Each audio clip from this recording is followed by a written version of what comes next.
So there I was, frozen half to death in the armpit of nowhere, a place called Wolf Beacon Pass, way up in the frozen north. 3 days of nonstop blizzard, and my tent had more holes than my life plan.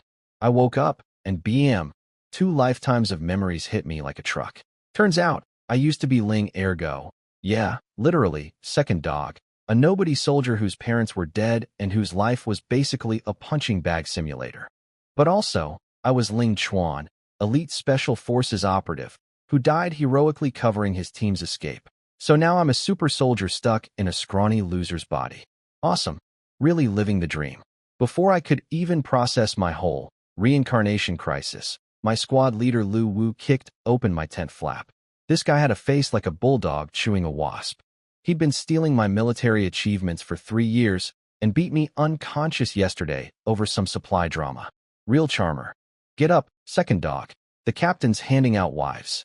Move it or you won't even get an ugly one. Yeah, you heard that right. Wives. Apparently, the Empire ships convicted women to the border every 6 months for soldiers to pick like groceries. The catch? You must produce a baby within a year, or both of you get sent to the death camp, which is exactly as fun as it sounds. Now, old me would have grabbed some poor woman and handed her straight to Lu Wu, because that's what that bully wanted. He'd get the girl, I'd get the responsibility. Classic scam. But new me? New me is a special forces king. Baby, you want to play dirty? Let's dance. At the selection ground, 30-something women stood on a platform looking like they'd rather be literally anywhere else. The pretty ones. Nobody wanted them. This is the brutal frontier, not a beauty pageant. The hot picks were the strong ones, the ones built like refrigerators. Good workers, good birthers. Romance is dead out here, folks. Lu Wu's goons immediately started roasting me. Hey, second dog, you gonna pick a wife or pee your pants again? And that old lady over there could be your mom and your wife. 2-for-1 deal. Real comedians, these guys. I fired back at one of them. Zhou Hao aka Joe the Skinner. Told him if he called that older woman mom, I'd marry her on the spot. The look on his face? Chef's kiss. He nearly swung at me, but Lu Wu stopped him. They still needed me as their little puppet. For now. So I climbed up on the platform and scanned the leftovers. What was left was rough, too old, too sick, too weak. Basically the clearance rack of human misery. Then I spotted her, tucked in the corner, hiding behind a curtain of dirty hair. But her neck was suspiciously pale and elegant, and her rags were actually shredded luxury silk. This was no peasant. This was a diamond someone threw in the dumpster. Turns out she was the daughter of a disgraced Southern general, a war hero the emperor executed because he lost one battle. 3 generations of loyalty, rewarded with a death sentence. Nobody would pick her because they were terrified of getting dragged into her family's mess. Just as I was moving toward her, this older woman with teeth like corn kernels grabbed my arm. Pick me, young man. I'm experienced. I'll have you holding a fat baby by next year. She was practically giving me a sales pitch. I panicked and yanked my arm free like I'd touched a hot stove. She kept coming, so I did the only logical thing. I pointed at the mystery girl and yelled, I want that one. The whole place went nuts. Everyone thought I'd lost my mind. He picked the useless princess. He's gonna serve her tea and call her my lady. He knows he's headed to death camp anyway, so he just gave up. Meanwhile, I'm standing there thinking, you absolute cave dwellers have no idea what you're looking at. Back in my old world, this woman would be a top-tier celebrity, and you morons passed on her for someone who can carry 2 buckets of water. Joke's on all of them. The Special Forces King just entered the chat. So I walked up to this mystery girl, brushed the hair out of her face, and, holy smokes, under all that dirt was a face so gorgeous it could stop traffic in any century. But her eyes? Dead. Like someone had turned the lights off inside. Until she saw me, and there was this tiny little flicker, like a candle in a hurricane. What's your name? Criminal woman. Sue Lee, she whispered, quieter than a snowflake landing on cotton. Sue. My brain immediately started doing math. There were like 3 noble families with that surname, and only one had recently been thrown in the imperial blender. Oh boy, I just picked the most politically radioactive woman on the entire platform. Did I hesitate? For about half a second. Then I thought, you know what? I'm a reincarnated super soldier squatting in a dead man's body at the edge of civilization. How much worse can things get? Nice name. You're coming with me. She looked at me like I'd grown a second head. Captain Chin even gave me a warning. You sure about this? No takebacks. I hit him with my best manly declaration. A real man of the great Zhou never goes back on his word. Nailed it. Very dramatic. 10 out of 10. Then I grabbed her hand to leave, and she immediately almost face-planted. I looked down. Her ankles were raw hamburger meat from wearing shackles for who knows how long. Infected, oozing, the whole nightmare buffet. I genuinely couldn't imagine how she'd walked hundreds of miles like this. The peanut gallery, of course, had thoughts. Her feet are leaking. That's disgusting. Marrying her is like buying a cursed lottery ticket. Suli heard all of it. And instead of crying, this woman looked me dead in the eye with the pride of a wounded empress and said, "Let go of me. You can still change your mind." A peacock. An actual peacock. This one, broken ankles, prison rags, zero leverage, and still too proud to beg. So naturally, I grinned like an idiot and said, "Remember this. From now on, you're my woman." Then I scooped her up bridal style right there in front of everyone. She yelped, grabbed my neck like I was a roller coaster safety bar, and turned redder than a tomato in a sauna. A moron married a cripple. Match made in heaven. The crowd roared. I didn't hear a word. I was too busy being a main character. I carried her all the way across the camp. At some point she mumbled, face still buried in my chest. How long are you going to carry me? Forever, I said, grinning like the smoothest man alive. 2 warm drops hit my neck. She shoved her face deeper into my chest and said nothing. Yeah, I'm that good. We got assigned a little mud brick house, 2 rooms, and a courtyard full of dead weeds and snow. It looked like depression had a summer home. But compared to the group barracks, luxury suite. I set her down, found a stool, and started cleaning the place up. She sat there nervously picking at her sleeves, sneaking glances at me like I was some exotic zoo animal. I'm Suli. What's your name? Ling Chuan. Then she hit me with the bombshell she'd been chewing on. My father was Governor Su Dingfang of the southern border. He was executed by the court. Choosing me could bring you serious trouble. I cut her off. All I know is you're my wife. She went quiet, but I could practically hear her heart doing somersaults. I cleaned the whole place in 30 minutes. Special Forces efficiency, baby. Then headed out to grab food. Military rations, 2 buns and a bowl of porridge for me, 1 bun and half a bowl for her. 5-star dining. On my way back, I stopped by the medical tent to grab some sulfur powder from Old Song, the camp doctor. Second dog. Sulfur won't help you on your wedding night, you know, Old Song cackled. Old man, I don't need help. I'm a machine. I shot back, snatching the powder and leaving before he could roast me further. But as I got close to our little house, I heard yelling. And underneath the yelling, Su Li's voice, small and desperate. I sprinted. What I found made my blood boil. Zhou Hao and his goons had Su Li cornered in the yard, circling her like hyenas, eyes crawling all over her. Our squad leader Lu Wu wants you to warm his bed tonight. Consider it an honor, sweetheart. Just accept your new life, princess. You're not royalty anymore. Grab her. Stop. Every head turned. There I was in the doorway, radiating enough killing intent to freeze the snowstorm outside.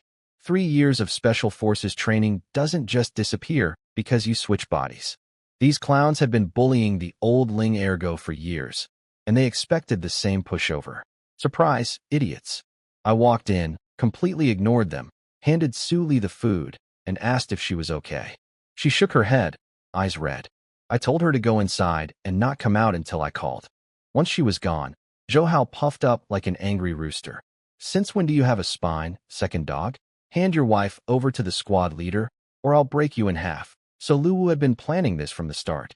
Send me to pick a wife, then steal her. Just like he stole everything else. Classic. I looked at these 3 idiots. Guys who'd been kicking me around for 3 years because the old me was too scared to fight back. And if I say no, my voice came out cold enough to make the blizzard jealous. The killing intent rolling off me made all 3 of them flinch. The old Ling Ergo's era of being everyone's doormat? Officially over.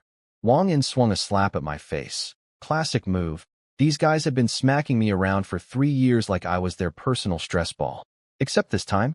This time, the hand that swung at me belonged to a guy who had no idea he was fighting a reincarnated Special Forces killing machine. 1 hit. 1. Wang and flew through the air like a human cannonball and landed in the dirt, spitting blood. I didn't even break a sweat. Military combat arts and Black Dragon 18 hands. Every move designed to end fights, not win style points.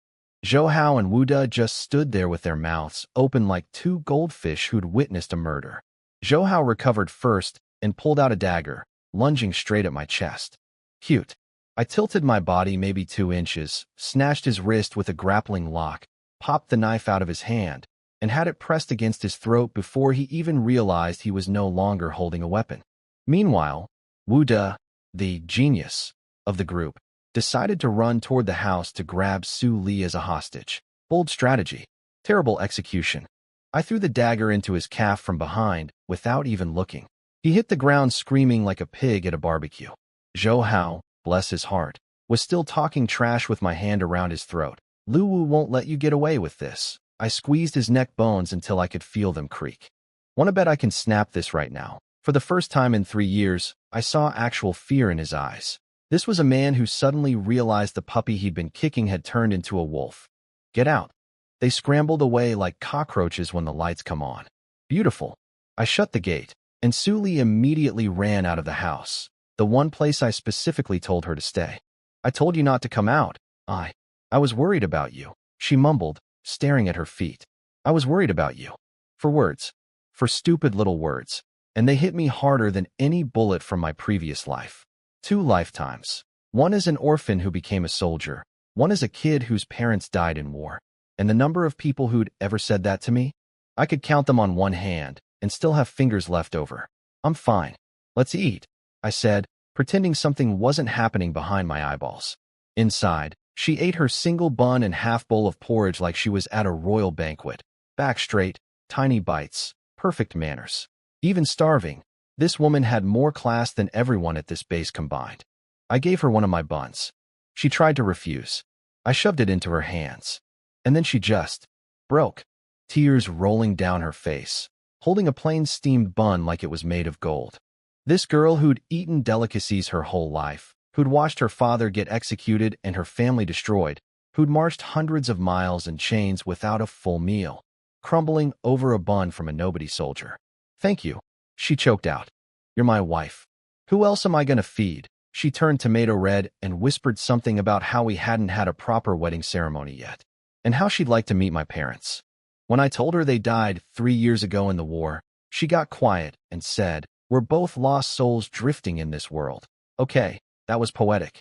I married a poet. Cool. After dinner, I crushed up the sulfur powder, mixed it with water, and knelt down to treat her ankle wounds. She nearly died of embarrassment. Apparently showing your feet to a man in ancient China is basically the same as, well, let's just say it's a big deal. But she let me do it because, hey, I'm her husband now. Those wounds, though, disgusting.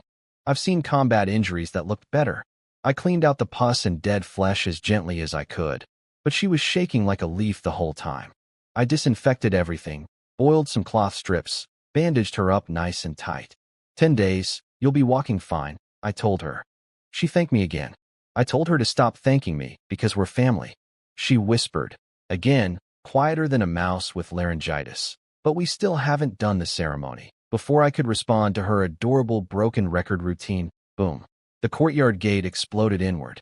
Lu Wu, the big boss himself, stomping in with backup, face twisted with rage. Ling Chuan, get out here. Old me would have been shaking like jelly in an earthquake. Knew me? I patted Su Li's shoulder, told her to relax, and strolled outside like I owned the place. You wanted something, squad leader? He looked at me like he was seeing a stranger. Because he was. The mouse wasn't afraid of the cat anymore. Kneel, he barked. I looked him dead in the eyes. I kneel to heaven and my parents. You? You're not even in the top 1,000 of things I'd kneel for. His brain short-circuited for a second. Then I laid it all out. 3 years. You stole my military achievements 13 times. You humiliated me 27 times. You beat me 9 times. I kept count, Lu Wu. Every single one. So tell me, are we settling this tab today? He leaned in close, trying to intimidate me. You realize I can make you disappear with one word? I leaned in closer. And you realize I can show you 3 different ways to die in a single breath? Checkmate, bully boy. The dog you kicked just learned how to bite. Lu Wu actually stumbled backward. One whole step. Because when I hit him with the death stare, the real one, the one I perfected over years of black ops, even a guy with the emotional intelligence of a brick could feel it. His spine basically filed a complaint with his brain.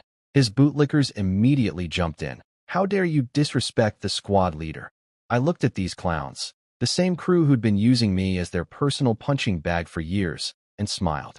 You want to worship this guy and let him suck you dry? That's your business. As for me, I'm officially retired from being everyone's doormat. Lu Wu went full psycho mode. He pulled out his actual military sword and announced, I kid you not, I suspect Ling Chuan of treason. That woman inside is clearly an enemy spy. Treason. Treason. Because I wouldn't let him steal my wife. This man really looked at the situation and thought, yeah, accusing a teenager of being a foreign agent is a totally proportional response. Incredible. His goons drew their weapons and started closing in. My brain went into tactical overdrive.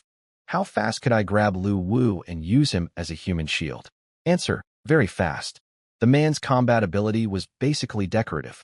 He only got his position because his sister married some big shot at military headquarters. Nepotism, the original cheat code. But before I had to demonstrate why you don't bring swords to a special forces fight, stop. Captain Shin walked through the gate like an action movie hero, 2 personal guards flanking him. He took one look at the scene and went absolutely nuclear. What is this? On the battlefield you wet yourselves when you see the enemy, but you're real tough guys against your own people, huh? Lu Wu, scrambling, doubled down on his terrible lie. Sir, I believe Ling Chuan is working with the enemy. That woman is a spy. Captain Shun nodded slowly, the kind of nod that makes guilty people sweat through their armor. Got any proof? I suspect the woman inside is a contact agent. Fine, Chin said ice cold. I'll investigate thoroughly. If someone's a traitor, I'll personally chop their head off. Then he paused. But if I find out this is a false accusation against a fellow soldier, I'll chop your head off instead. Deal? Lu Wu's face went through about 17 colors in 2 seconds. Sir, I was just conducting preliminary inquiries. I'll go verify things right away.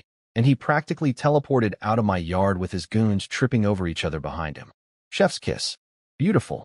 Once they were gone, I bowed to Captain Chun, still not sure why he'd shown up at my doorstep like a guardian angel with perfect timing. He smiled. Relax. I just came to bring you a blanket. A blanket. The man saved my life and played it off as a bedding delivery. Legend. But then he looked past me toward the house and called out. Little Lee, I came all this way. You're not even going to say hello? Su Li rushed out and bowed formally. Turns out Chun had served under her father, General Su Dingfang. The general had mentored him, helped his career, and Chun had been quietly investigating the conspiracy that got Su Li's father killed. He couldn't do much from way out here at the border, but he'd found some clues. He told Su Li to keep her identity secret, stay safe, and consider this place home. Then he turned to me with a grin. Boy, your ancestors must be doing backflips in their graves. You somehow landed my gorgeous little sister. If you ever mistreat her, I will yendi you. Sir, wives are for cherishing, not mistreating. Behind me, I could practically hear Su Li's face catching fire. Chen also dropped another gift. If Lu Wu ever steals your military achievements again, tell me directly. I'll handle it. Then he left with a big laugh about not wanting to interrupt the newlyweds. Thanks, Captain. Real subtle. That night, the blizzard was screaming like a demon outside. Su Li made the bed and then just sat on the edge. Very still, very red, very much waiting for me to come to bed. But I didn't. Not because I'm some noble gentleman from a fairy tale. Okay, partly that. But because this woman had been through actual hell. Her family was destroyed, she'd been marched across the country in chains, and she'd known me for approximately 8 hours. I wasn't about to be that guy. Instead, I sat by the fire working on some wood pieces, drawing designs on them with charcoal. I needed to prepare. Lu Wu wasn't done with me, not even close. Chen helped today, but I was still technically under Lu Wu's command. On the next mission, all he had to do was send me into a death trap and tell Chen I got killed by the enemy. Clean, simple, untraceable. So this mission coming up? It was both my biggest danger and my biggest opportunity. Survive it, prove my worth, and I'd have real protection. Die and, well, I'd have died twice across 2 lifetimes. which would be a really embarrassing record. I finished my designs late and laid down on a grass mat by the fire. That bed had plenty of room. Suli had left space for me, but the floor was fine. Then, in the middle of the night, Dad. Mom. No, please no. Suli shot awake, drenched in sweat, eyes wild with terror. Nightmare. The kind where you watch your parents die all over again. She saw me standing by her bed and slowly came back to reality. Don't be afraid. I'm here, for words. That's all it took. The dam broke. This woman, who hadn't cried once since her father told her, "Don't cry, you're a Sioux," right before his execution, who survived months of torture and starvation without shedding a single tear, threw herself into my arms and absolutely lost it. I just held her and patted her back. What else can you do? Sometimes people don't need solutions. They need someone to hold them while the world falls apart. When she finally stopped sobbing, she whispered, "My parents, my family. They're all gone. You've got me now. Will you always be here?" Always. Two broken people from two broken lives, huddled together in a mud house during a blizzard at the edge of the world. Not exactly a fairy tale beginning, but honestly, it felt like the realest thing either of us had ever had. That night, Sue Lee and I talked for hours. She told me everything, the full story of her family's downfall. And honestly, the more I heard, the more I realized this empire was a dumpster fire wearing a crown. The emperor was an idiot. Corrupt officials ran everything. Local governors were stealing from everyone. The noble families only cared about themselves. And the neighboring countries? Circling like hungry wolves at an all-you-can-eat buffet.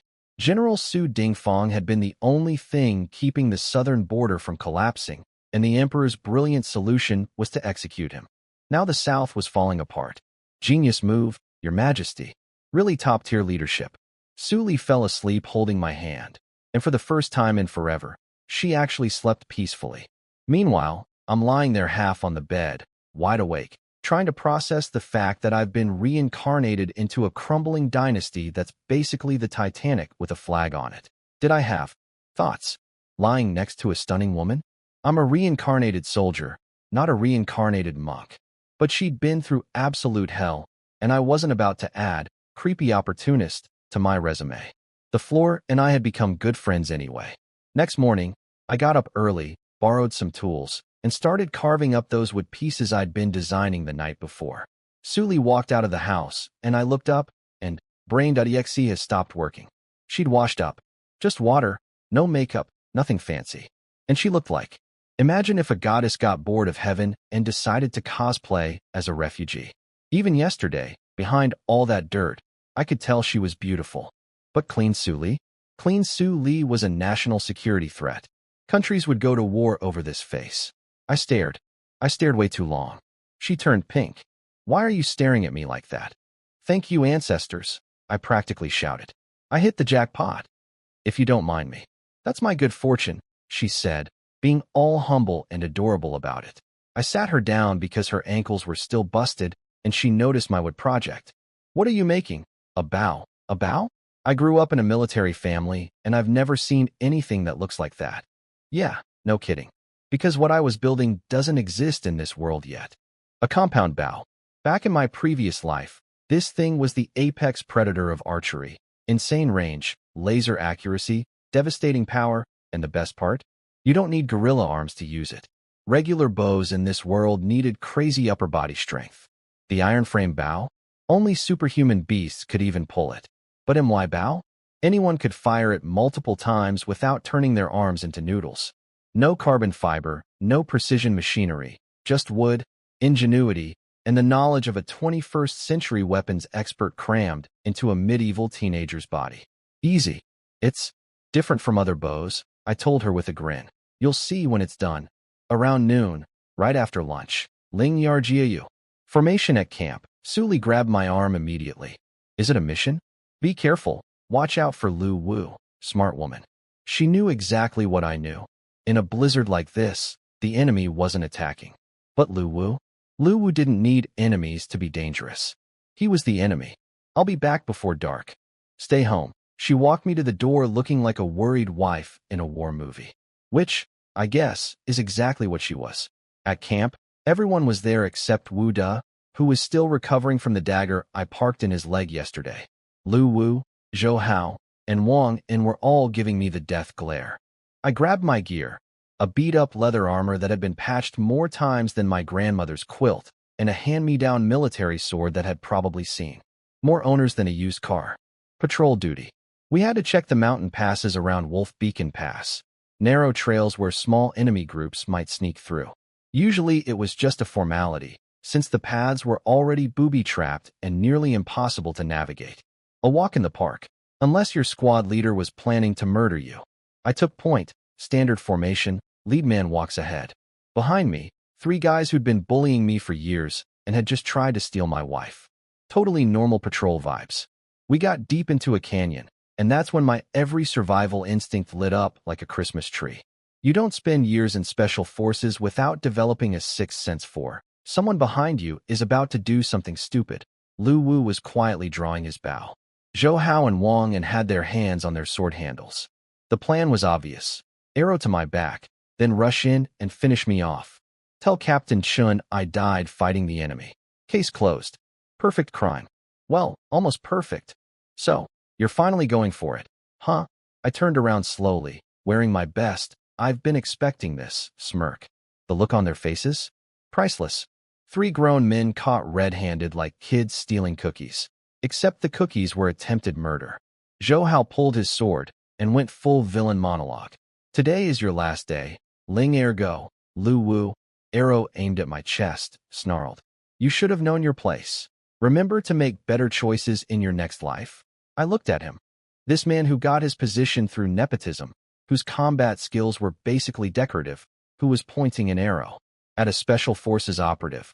And I said, Lu Wu, have you ever heard the phrase villains die because they talk too much? Before the last word even left my mouth, I launched. Full sprint. Straight at him. Like a leopard that just heard the dinner bell.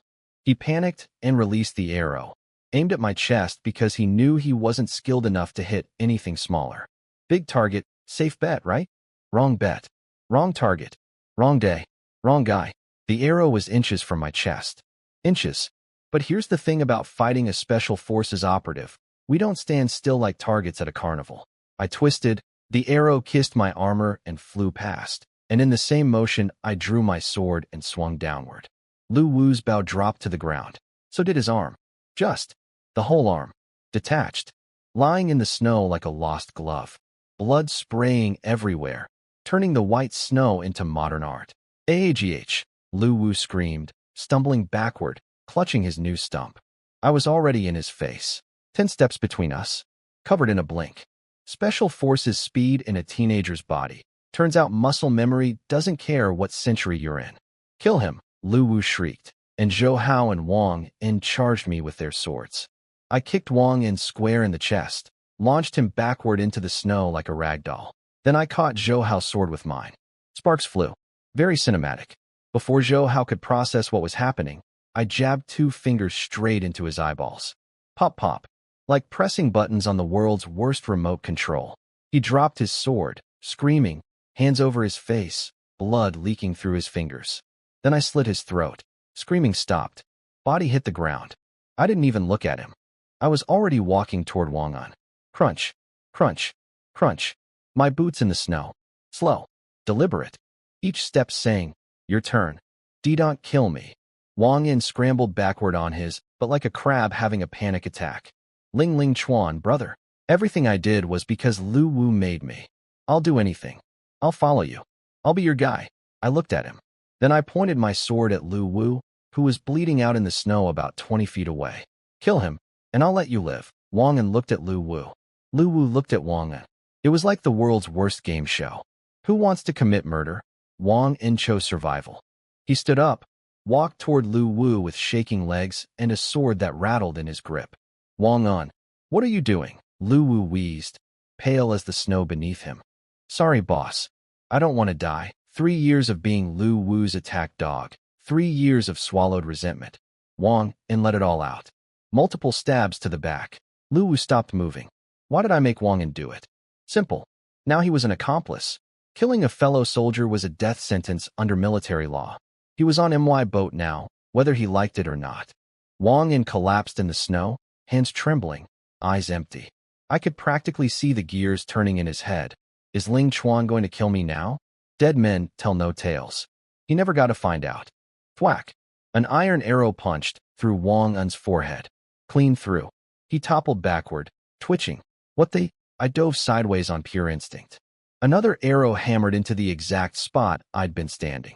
Half a second slower, and I'd have a new breathing hole in my torso. Enemy ambush. My brain switched to combat mode instantly. Assess. At least 2 shooters. Iron-tipped arrows. Not standard enemy military issue. These weren't regular soldiers. These were something else. I found cover and started analyzing trajectories. One shooter, located by the arrow that killed Wang Un. Second shooter, different angle, the one that almost got me. Using my previous life's training, I tracked the arrow path back to a position behind a large boulder. I grabbed Lu Wu's bow and quiver. Rest in pieces, buddy, but thanks for the gear, and started returning fire. Problem: this bow was garbage. A basic horn bow, nothing like the compound bows I trained with. It was like going from a sniper rifle to a slingshot. I fired several shots and missed every time because these guys had excellent cover. Meanwhile, they almost tagged me 3 times. Without my reflexes, I'd have been a porcupine. Okay, new plan. Screw range combat. I burst from cover and sprinted straight at the closest shooter, a blonde-haired, blue-eyed guy hiding behind a rock. He saw me coming and smiled. Arrogant. Drew his bow, fired. I dodged mid-sprint. He reached for another arrow, but I was already there. Right in his face. He pulled a curved sword and charged. I threw a snowball at his head. Yes, a snowball. In a life-or-death fight. The absolute disrespect. He instinctively slashed at it, because his brain said, incoming object, and his body said, chop, and the snowball exploded into powder. By the time the snow cleared from his eyes, I was airborne, my sword already mid-swing across his throat. He went down with this look of pure shock. Like, did I just get killed by a teenager who threw a snowball at me? Yes. Yes, you did. The other 2 rushed me from both sides, thinking close combat would be their advantage. After all, these were warriors from a culture where every man was basically born on a horse with a bow in his hands. Their people dominated mine in combat, 5-to-1 kill ratio, easy. They were bigger, stronger, meaner. Against a normal soldier? Sure. Against me?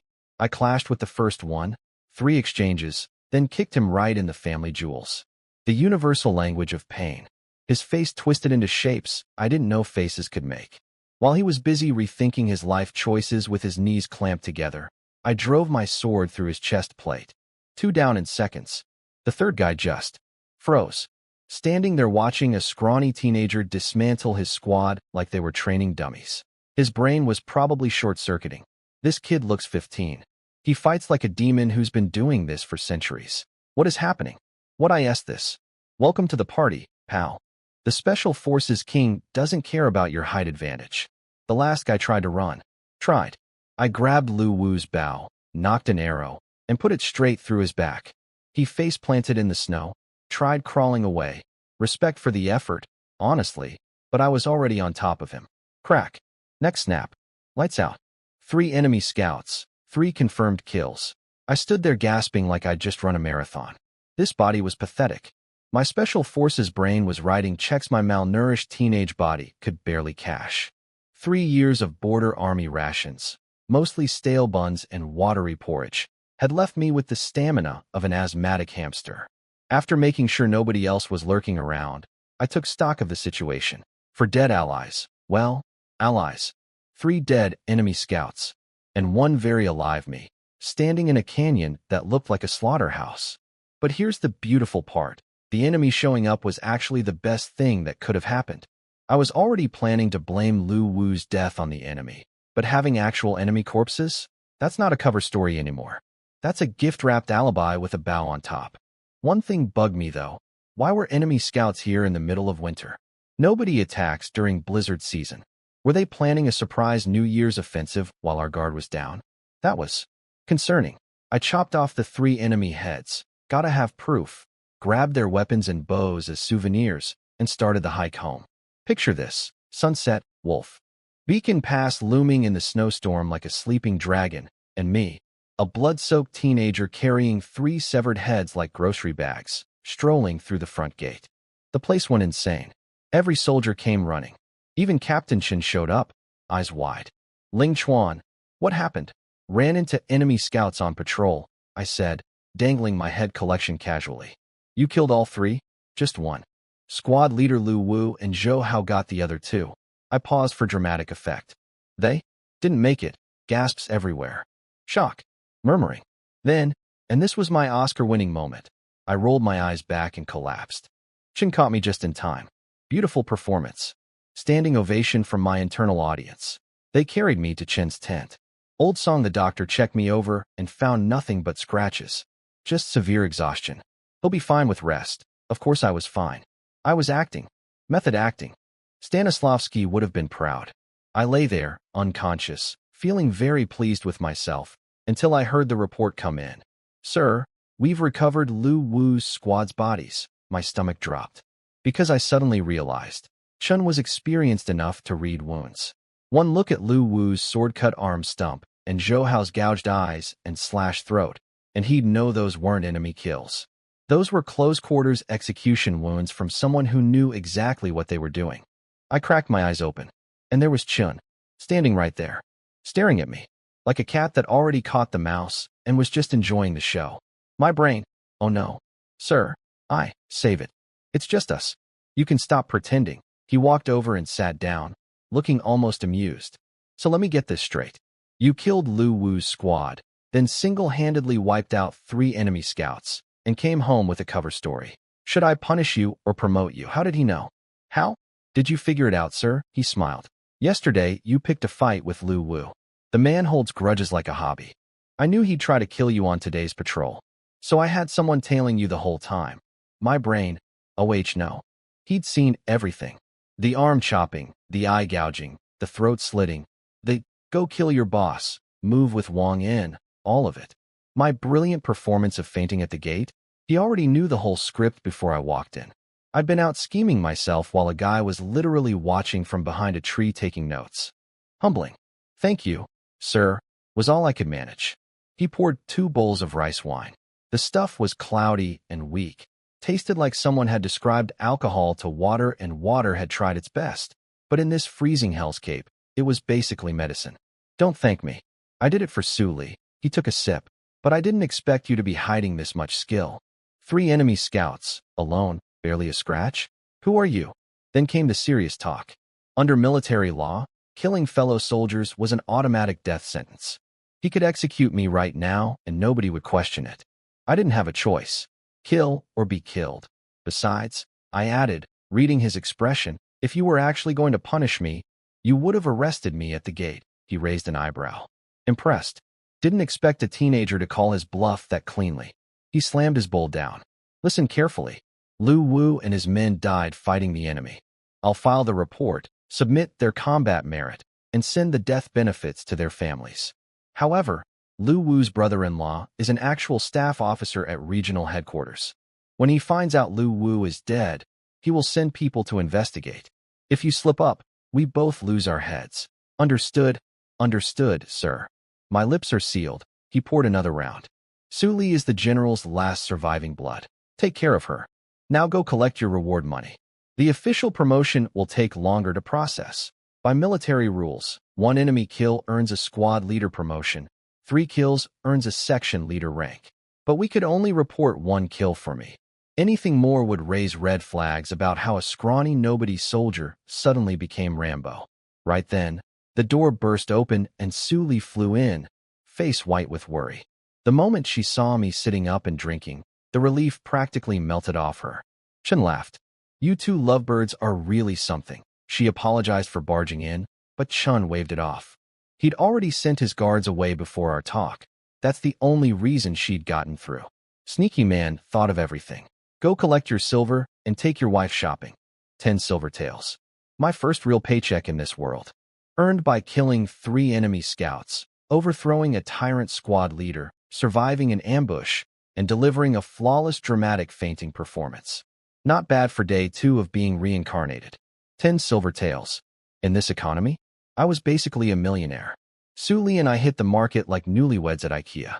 Pots, pans, bowls, chopsticks, rice, oil, salt, spices, firewood, the whole domestic starter pack. We went from homeless refugees to functioning household in one shopping trip. Then I spotted a jewelry shop and bought Suli a horn comb for 300 coins. The shop owner, a guy I'd known for a while, nearly fell over when he saw Suli. "Little Chuan, your wife is gorgeous. That long straight hair with this comb. Perfect match." Suli tugged my sleeve and whispered, "We should save money. We'll need it later." This woman grew up in a mansion eating off golden plates, and here she was pinching pennies over a comb. I brushed her hair back and said, "Money exists to be spent on my wife. I'll just kill more enemies and earn more." Smooth? Smooth. Back home, I did something revolutionary. Something that would change this entire world's understanding of food. Something so powerful it should probably be classified as a weapon of mass deliciousness. I invented hot pot. Beef tallow, chili peppers, Sichuan peppercorns, every spice I could find, all melted together into a bubbling cauldron of red, fragrant heaven. What I asked this? I've never seen food prepared like this. Suli stared at the pot like it was an alien artifact. It's called hot pot. I read about it in a book once. My standard excuse for every future knowledge thing. Where'd you learn that? A book. How do you know this? A book. Why can you do that? Book. Always book. The magic book that apparently taught me everything from combat techniques to cooking. The smell hit her, and her eyes went huge. I threw in sliced beef, glass noodles, vegetables, the works. When that pot hit the table, even Su Li, daughter of a decorated general who'd eaten at the finest tables in the empire, was literally drooling. She took her first bite, and her face went through a journey. Eyes watering, lips swelling, cheeks turning red, fanning her mouth, and then reaching for more. "This is the best thing I've ever eaten." A woman raised on imperial-grade cuisine, and my jury-rigged hot pot in a mud house during a blizzard just became her #1 meal of all time. That's right. I didn't just win her heart with bravery. I won her stomach. After dinner, while Suli washed up, I finished assembling my compound bow. The moment of truth. I strung it up, pulled back, and the eccentric wheels did their thing. Barely any effort to reach full draw. That's the whole genius of a compound bow. Traditional bows get harder the further you pull, but compound bows use rotating cams to lock the energy at full draw. Less effort, better aim, and when you release, all that stored power explodes forward. I aimed at our courtyard wall and let go. Flum. The arrow buried itself halfway through a foot-thick wall of frozen earth.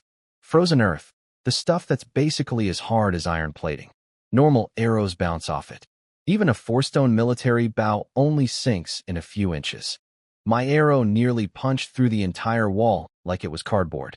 Suli stood there with both hands over her mouth, speechless. Just buffering. Loading screen. Brain rebooting. How can such a bow exist? Honestly, I was kind of shocked too. First attempt, handmade from scrap wood with zero precision tools, and it was already outperforming every bow in this world. Imagine what I could do with better materials. It wasn't perfect, accuracy still needed work, and regular wooden arrows couldn't handle the force. I needed iron arrows. Good thing I had 30 plus of them looted from yesterday's dead scouts. Next morning, I headed to the market blacksmith with the captured arrows. Old Yang was the local legend. Generations of smithing in his blood, incredible skill, and the personality of a porcupine with a hangover. People begged him to forge custom weapons, and he'd tell them to get lost. Classic craftsman ego. The better the hands, the worse the attitude. I walked into his shop, roaring furnace, blazing heat. Outside was a frozen wasteland. Inside was basically a sauna, and dropped a jug of wine in front of him. Smart move. Wine was his only weakness. "Heard you killed an enemy scout yesterday," he grunted, barely looking up. "Got lucky. Luck doesn't exist on a battlefield," he shot back. "Fair point, grumpy old man." I pulled out my arrow quiver. "I need these redesigned." He examined one. "Enemy iron arrows." "Yep." "Captured goods." I grabbed a piece of charcoal and sketched my design on the workbench. A 3-sided arrowhead with equally spaced razor edges running perfectly straight. Any curve and the arrow flies crooked. Plus 3 barbed hooks at the base so that pulling the arrow out causes as much damage as it going in. Old Yang stared at my drawing. His expression slowly shifted from annoyed drunk guy to a man who just discovered fire. "Where did you see this design?" "Made it up myself." He didn't push further. He actually put down his wine. This man loved alcohol more than breathing, and he set it aside because my arrowhead design was more interesting. That's when I knew I'd designed something special. He could see it with his expert eyes, the aerodynamic stability, the penetration efficiency, the weight-to-shape ratio. Generations of blacksmithing knowledge told him this tiny arrowhead was better than anything anyone in this world had ever created. Because, of course, it was. It was a modern broadhead design from a world that had spent thousands of years perfecting the art of putting pointy things into other things at high speed. "Come back before dark," he muttered, already rolling up his sleeves and shoving arrows into the furnace. The wine sat untouched. I just found my weapons manufacturer. A grumpy, alcoholic, brilliant weapons manufacturer. This army of one was starting to build its supply chain. Back home, I checked Sue Lee's ankles, healing nicely after the sulfur treatment, but still needed proper medicine. Which got my brain spinning, because I happened to know the recipe for the most legendary wound medicine in human history, Yunnan Baiyao. In my previous life, that formula was a national secret. Like, classified level classified. The only reason I knew it was because Special Forces operatives got access to it for emergency field situations. And the funny thing? Most of the ingredients were common herbs you could find anywhere. The magic was in the preparation process. I raided Old Song's medical supplies, brought everything home, and spent the entire afternoon grinding, mixing, and processing like a medieval pharmacist having a fever dream. "What are you doing now?" Suli asked, watching me crush herbs like a man possessed. "Making medicine. Your wounds will heal in days with this stuff." "You know medicine too?" At this point, she'd stopped being surprised and started being suspicious. A soldier who fights like a demon, builds impossible weapons, cooks revolutionary food, and practices medicine? I was basically a walking Wikipedia with abs. I sprinkled the powder on her wounds and wrapped them up. "How does it feel?" "It smells nice. And it's warm. Perfect. Exactly what Yunnan Baiyao should do." Nailed it on the first try. Again, I'm starting to scare myself. Before dark, I picked up my arrows from Old Yang. The man was a genius. Every single arrowhead was flawless. 3 razor edges perfectly symmetrical, blood grooves carved clean, and 3 wicked barbed hooks at the base. Going in was bad. Coming out was worse. Well, he looked at me like an artist waiting for a gallery review. Masterpiece, Yang Shifu. Absolutely perfect, obviously. For generations of blacksmithing excellence. "You think I need your validation?" He puffed up like a rooster, then deflated just as fast. "Shame this craft dies with me." His son had been a soldier here at Wolf Beacon. Died in battle years ago. The only heir to generations of smithing knowledge, gone. Just another unmarked grave on the hill. He took a swig of wine and squinted at me. "Those iron arrows need at least a 3-stone bow to fire. Your skinny arms can even pull a 3-stone bow. I built my own bow. It'll send these arrows 200 to 300 paces, easy." He stared at me like I'd just claimed I could fly.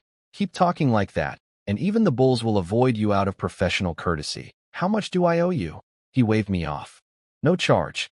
Just kill more of those bastards. Then I owe you a bottle of good wine." "Good wine? In this frozen toilet?" Every drink here tastes like someone described alcohol to a puddle. There is no good wine. Mental note. Invent distilled liquor. Add to the list after compound bow, hot pot, and super medicine. Home again. Test time. I loaded one of the new iron arrows, drew the compound bow, and fired at the courtyard wall. The arrow went completely through. Not halfway. Not 3/4. Through. A foot plus of frozen earth, material that laughs at regular arrows. And my shot punched out the other side like the wall was made of paper. I stood there thinking, I have accidentally created the most dangerous personal weapon in this entire world. I am a one-man arms race. Ling Lang. Suli appeared beside me, cheeks pink, eyes looking everywhere except at me. "What's up?" "It's late.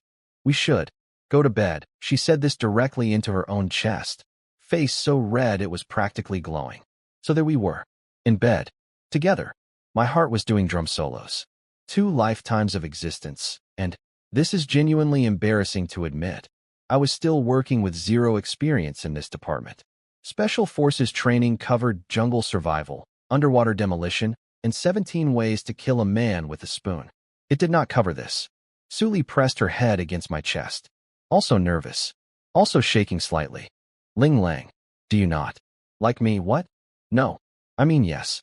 I mean, that's ridiculous. Don't say that. Then why won't you? Have me? She looked up.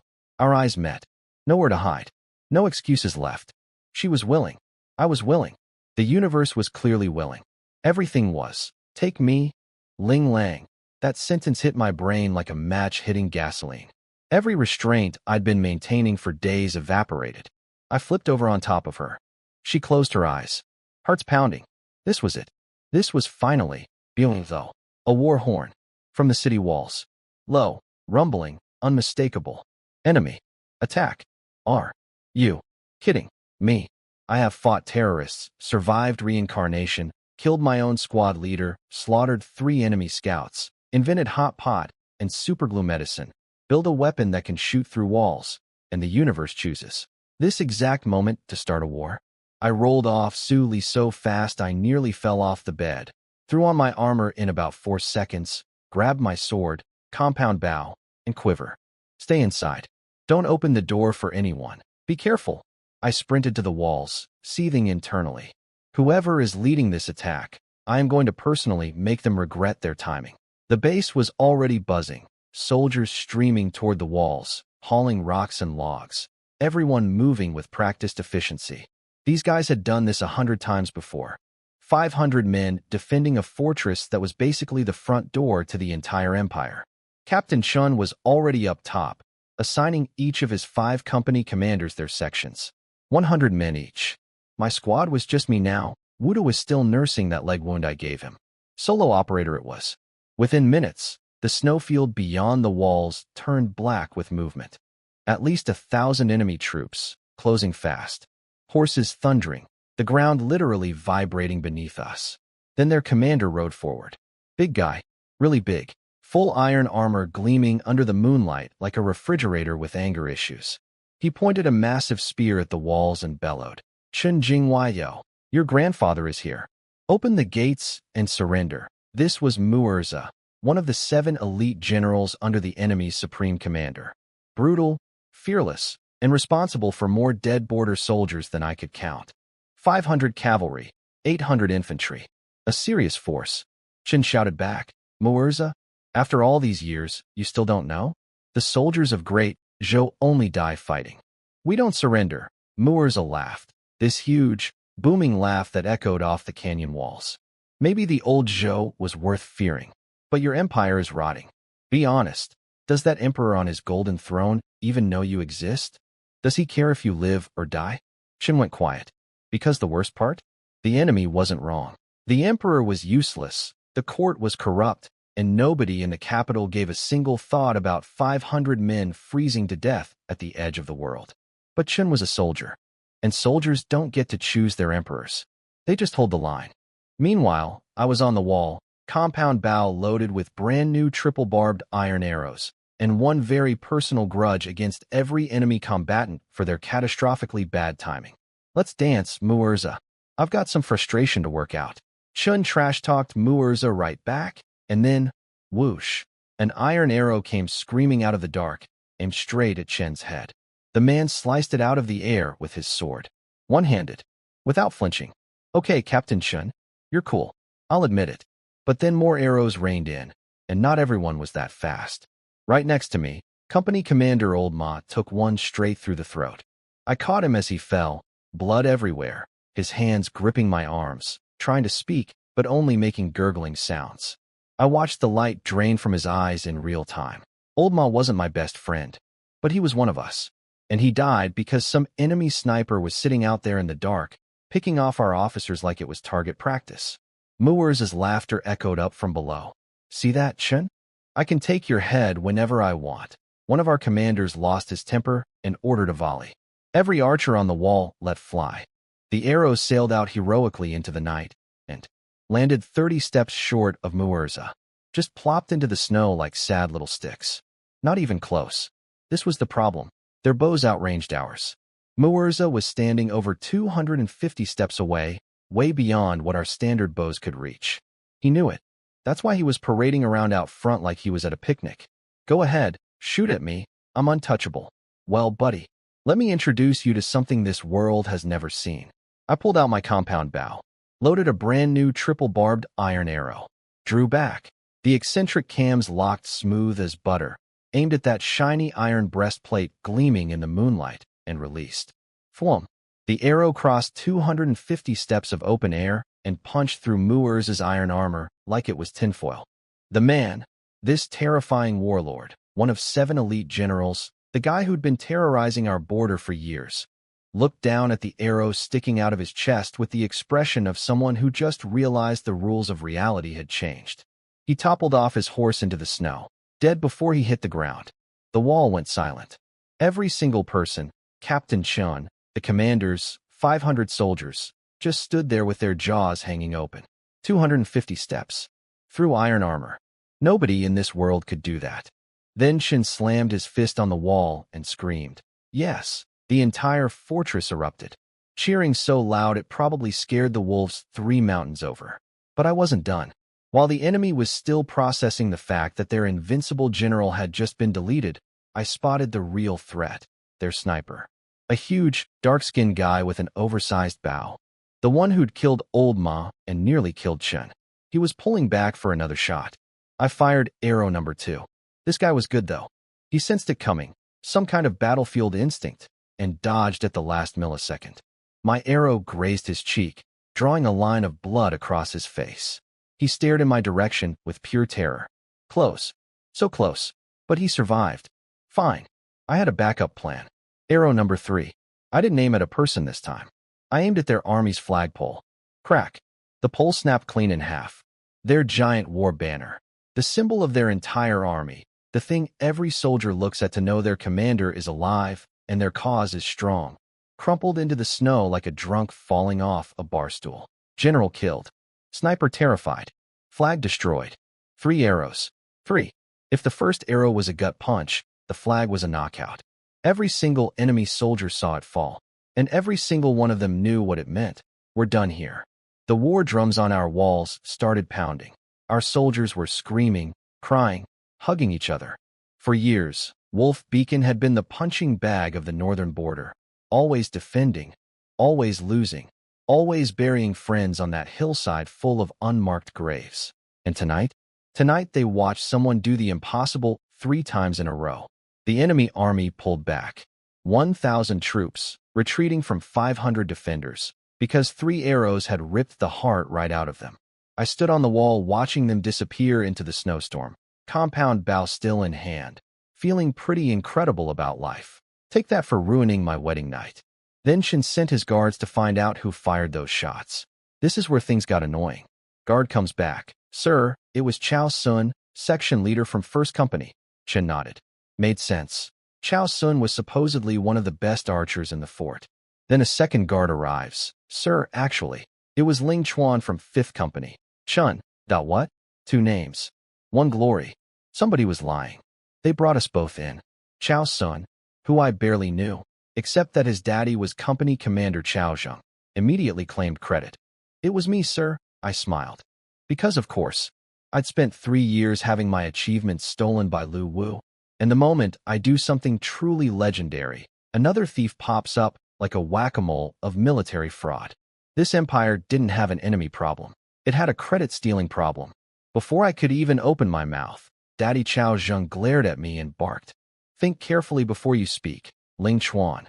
Falsely claiming military merit earns you a beating with the army rod. Translation: shut up and let my son have this, or I'll make your life miserable. I looked at Captain Chun. I looked at Chao Zheng. I looked at Chao Sun, standing there trying to steal the single greatest military achievement Wolf Beacon had seen in years. Sir, I said, calm as a frozen lake, those 3 arrows were mine. Chun blinked.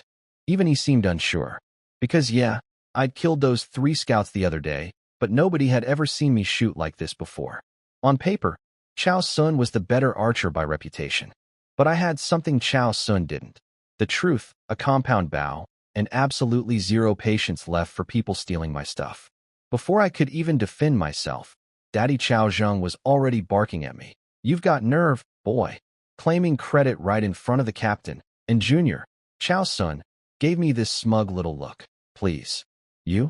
Can you even pull a 3-stone bow? Captain Chen cut through the noise. He looked at me, dead serious. Ling Chuan. I'll ask you one more time. Were those 3 arrows yours? I met his eyes without blinking. They were mine, sir. Every word I say is true. If I'm lying, punish me however you want. Then what bow did you use? Chao Sun sneered. I flipped it back on him. You first. What bow, what arrows? He whipped out his horn bow like it was a trophy. 4-stone horn bow. Birchwood arrows with willow leaf heads. I smiled. Oh, this was going to be fun. I unslung my compound bow and handed it to Captain Chun. Sir, I used this, a self-made armor-piercing bow. The arrows are custom 3-sided broadheads, reforged by blacksmith Yang. In all of Wolf Beacon Pass, I am the only person who uses them. Chao Sun's eyes flickered. Just for a second. But I caught it. The panic of a cheater who just realized the test has an answer key. Chao Zheng glanced at my bow like it was a child's toy. You made this? It looks like arts and crafts. Captain, surely you're not falling for this. Sir, with all due respect, Chao Sun piled on. That bow couldn't shoot a regular arrow past 100 steps, let alone an iron one past 200. Chun ignored both of them. He pulled my bowstring. It felt loose and light. Barely any resistance, even at full draw. I could see the confusion on his face. From his perspective, this bow felt like pulling a rubber band. How could this shoot an arrow through iron armor at 250 steps? Arrow, he said, holding out his hand. I gave him one of my iron arrows. He studied it carefully, the 3-sided pyramid head, the blood grooves, the barbed hooks. His eyes narrowed. This was not a standard arrow. This was a piece of precision engineering disguised as medieval weaponry. Yang the blacksmith made these. I captured the iron arrows from those enemy scouts 2 days ago and had Yang reforge the heads to my design, sir. Chen sent a guard to fetch old Yang. Then he sent 2 more guards outside the walls to search for my arrows. Because here's the thing about my custom broadheads. They were one of a kind. If the arrows in Muir's chest and in that flagpole matched my design, game over for the Chow family fraud squad. Chao Sun started sweating. He knew that if they found those arrows, his lie would collapse like a sandcastle in a tsunami. Chao Zheng, though, still confident, because he genuinely believed his son did it. In his mind, Chao Sun was the best archer in the fort, and some nobody named Ling Chuan couldn't possibly have pulled off the shot of the century. Even if he did know the truth, he'd still cover for his kid. That military achievement was too juicy, killing an enemy general and dropping their war banner. That's 2 of the 4 legendary military feats. Career-making stuff. Promotion-guaranteeing stuff. Captain, this is clearly an open-and-shut case, Chao Zheng declared with the confidence of a man who hasn't realized he's standing on a trapdoor. The boy is trying to steal my son's glory. No further investigation needed. Chen still ignored him. Did either of you have witnesses when you fired? I shook my head. No, sir. Chao Zheng jumped in with a grin so wide you could park a horse in it. I personally watched my son fire all 3 arrows, and so did several of my men. Chen called for witnesses from First Company. 3 soldiers were dragged in front of us. Did you see Chao Sun shoot the enemy general? Chen asked. They looked at each other. Nobody spoke. Awkward silence. The kind that screams. We were told to say yes, but we didn't actually see anything. Chao Zheng glared at them like a disappointed parent at a school play. The captain is asking you a question. Tell him what you saw. 2 of them immediately got the memo and started performing. Yes, sir, I definitely saw Chao Sun shoot Muirza. And, absolutely, right through the chest, I saw the whole thing. The third guy, though, bless his conflicted little heart, hesitated. Then he said, Sir, I did see Chao Sun fire some arrows, but I couldn't tell if any of them actually hit anything. Chao Sun shot him a look that could curdle milk. But then, the door opened, and in walked Chen's 2 guards from outside the walls. One was holding 2 iron arrows. The other was carrying half a flagpole. Found them, sir. Only 2 arrows in that whole area. Didn't take long at all. Chen held up the arrows and pressed them against the broken flagpole. The arrowhead fit into the cut like a key into a lock. Perfectly. Same 3-sided design. Same blood grooves. Same barbed hooks. Custom made. One of a kind. Only one person in this entire fortress uses these arrows. Chao Sun's face went from smug to gray in about 2 seconds. His master plan had been simple. Ride his reputation, use his father's rank, bully the nobody into silence, collect the biggest military achievement of the year. and it would have worked on the old me. The old Ling ergo would have folded like wet paper. But he picked the wrong guy to rob. Chaozheng finally noticed his son looked like he was about to vomit and started putting two and two together. Even he couldn't believe it, though. How could Ling Chuan, a scrawny kid nobody had ever heard of, shoot an arrow further and harder than the best archers in the fort? Just then, the last piece of the puzzle walked in. "Sir, Blacksmith Yang is here." Old Yang shuffled onto the wall, grumpy as ever, probably annoyed that someone interrupted his drinking. But the moment Qin showed him those arrows, the case was about to be closed permanently. The truth was coming. And the Chow family con artists were about to learn a very important lesson about what happens when you try to steal from a reincarnated Special Forces king. Old Yang walked in, took one look at the arrow Chun was holding, and said, "Yep, that's from the batch Ling Chuan brought to my shop today. I reforged them to his specifications." Boom. Case closed. Exhibit A confirmed. The prosecution rests. Chao Sun's face went through all 5 stages of grief in about 3 seconds. He started flailing. "He's lying. That junk Bao can't shoot 250 steps. He probably bribed the blacksmith." "Yeah, buddy. I bribed the grumpiest man in the entire fortress, a guy who won't even forge weapons for paying customers, to lie for me over some arrows." Makes total sense. Qin turned to Chao Zheng with this beautifully diplomatic expression, the face of a man who already knows the truth but is giving you one last chance to not embarrass yourself.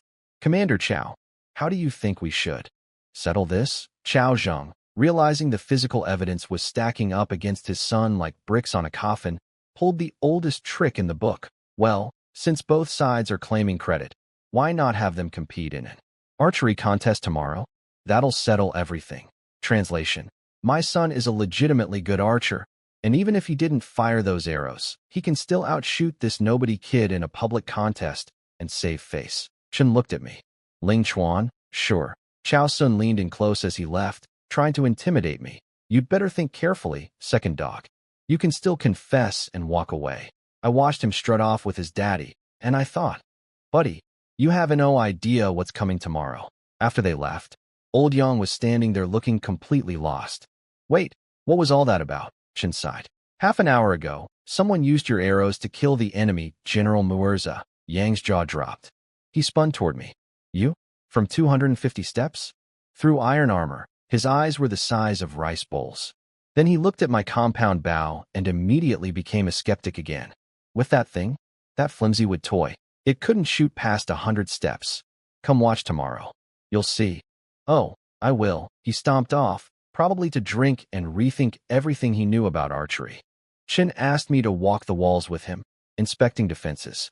As we walked, he said casually, "I had no idea you were such an incredible archer. You really hit it well." I had zero good explanations for this. "Well, sir, I'm actually a reincarnated Special Forces operative from another dimension where we had 2,000 more years of weapons development." Didn't feel like the right answer. So I changed the subject. "You believed it was me from the start, didn't you?" He stopped walking and turned around. "Do I look stupid to you?" Fair point. Moving on. Then he asked something that had been bugging me too. Why would the enemy attack Wolf Beacon in the dead of winter? It made no sense. The terrain was impossible, the weather was suicide, and Wolf Beacon had never fallen despite years of attacks. The enemy wasn't dumb. They'd breached other parts of the northern border plenty of times, raiding and looting before retreating. But they'd never cracked this nut. So why try now, in the worst possible conditions, unless... "The strongest fortresses," I said slowly, "are usually destroyed from the inside." Chun froze mid-step. He turned and stared at me like I'd just read his mind. "Who do you think it is?" he asked through clenched teeth. "Throw out some bait," I said. "If there's a fish, it'll bite." We had a traitor.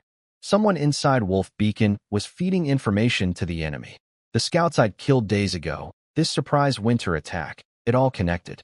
Someone had told the enemy that now was the time to strike. Chen finished his inspection and headed back. I went home. Suli was still awake, lamp burning, waiting. The moment I walked in, she was brushing snow off my armor and firing questions. "Are you okay? Did they retreat?" "They pulled back. But they'll be back. This is going to be a rough new year." I told her about the Chow family trying to steal my kill. She went from worried to furious in half a second. How can people be so shameless?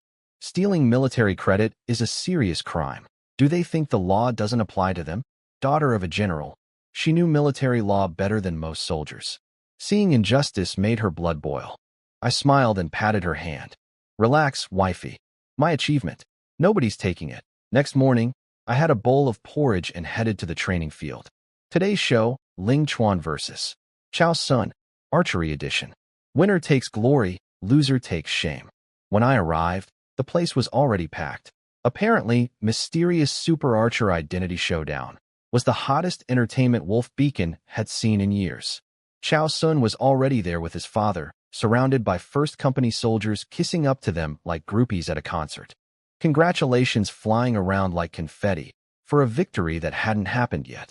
Bold strategy. Then something unexpected happened. A group of guys from MY Company, Fifth Company, came up to me. My section leader Li Changlong and several other section leaders. Our company commander Old Ma had been killed last night, so Fifth Company was basically headless. But they showed up anyway. Listen here, second dog, Li Changlong growled, jabbing a finger at my chest. That glory belongs to you, which means it belongs to us. Don't you dare let Fifth Company down. The others were glaring at the Chow family crew across the field. They think just because Old Ma's gone, we're pushovers? They think they can just take our stuff. I stood there, this warm feeling spreading through my chest. These guys had never particularly liked me before.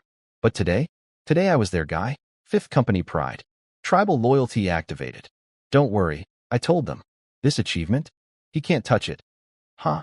There's some spine in you after all. Li Changlong slapped my shoulder and grinned. When the reward money comes through, drinks are on me, I promised. Just then, a messenger from First Company walked over. Second dog, our commander Chow wants to see you. Come with me. Oh, here we go? The pre-game intimidation meeting. Daddy Chow wanted a private chat before the contest. This should be entertaining. Commander Chow wants to see you. Come with me. I looked at this First Company messenger like he'd just asked me to lick a frozen flagpole. I'm not First Company's soldier. If Commander Chow wants to talk, he can come find me. Dead silence. Even my own Fifth Company guys did a double take. Li Changlong had just praised me for having backbone, and now he was watching me basically tell the second most powerful man in the fort to walk his own legs over here. Probably thinking, okay, I said backbone, not a death wish. The messenger puffed up. How dare you refuse? Li Changlong stepped beside me and shut him down.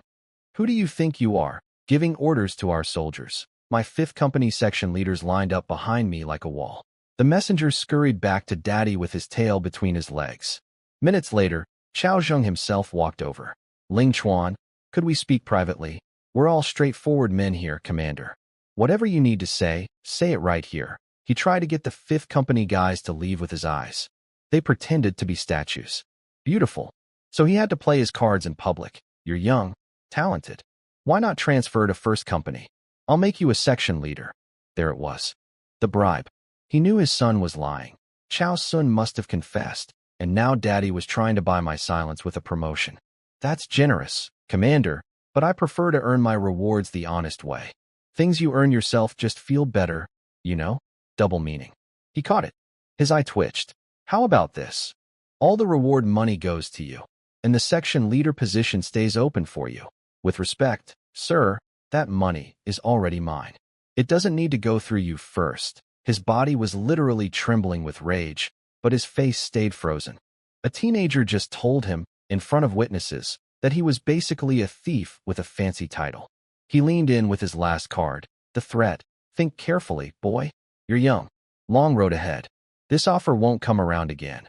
I gave him 4 words, not your problem, and walked away toward Old Yang, who'd just arrived to watch the show.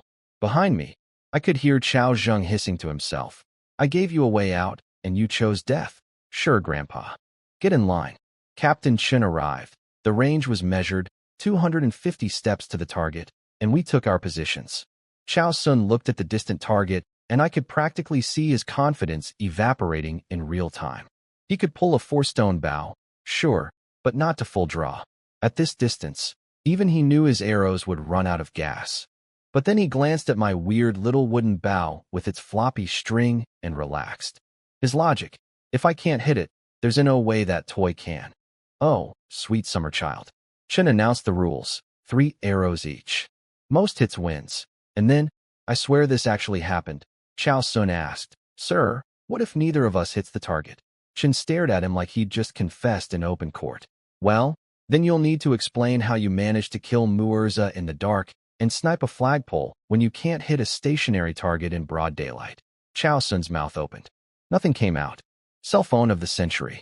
The crowd went quiet with the collective realization that maybe, just maybe, the famous archer had played himself. Who's first? Me. Chao Sun stepped up, desperate to prove something, anything. 200 or 300 soldiers had gathered to watch. Most of them still thought I was the fraud, because Chao Sun was a known quantity, the fort's best archer, son of a company commander. And I was Ling Ergo, second dog, the kid who used to get slapped around for fun. Chao Sun grabbed his massive 4-stone bow and started pulling. The thing groaned like a dying animal. His arms bulged, veins popping, face turning purple. The crowd was impressed. That bow is insane. Nobody else can even pull it, but he couldn't reach full draw. Close, but not there. He released. The arrow flew, and started drooping, and nosedived into the dirt 30 steps short of the target. The crowd. Chao Sun's face went dark. He grabbed arrow 2. Pulled harder this time. Almost full draw, arms shaking like he was arm wrestling a bear. Released. Better. Much better. The arrow flew further, and died 10 steps short. The crowd went from impressed to confused, murmuring everywhere. If the fort's best archer couldn't even reach the target, then how did he supposedly snipe an armored general at this distance in the dark? I could see the math happening in people's heads. Brains clicking, eyebrows raising. The first whispers of, wait, did Chao Sun actually lie? Chao Sun stared at his last arrow. His arms were shot. 2 max effort pulls had completely gassed him. The ancient saying about momentum came to mind. First attempt, full energy. Second attempt, fading. Third attempt, empty. His tanks were dry. Sir, I forfeit the 3rd arrow, gasps. The great Chao Sun forfeiting? Someone in the crowd who knew archery explained it.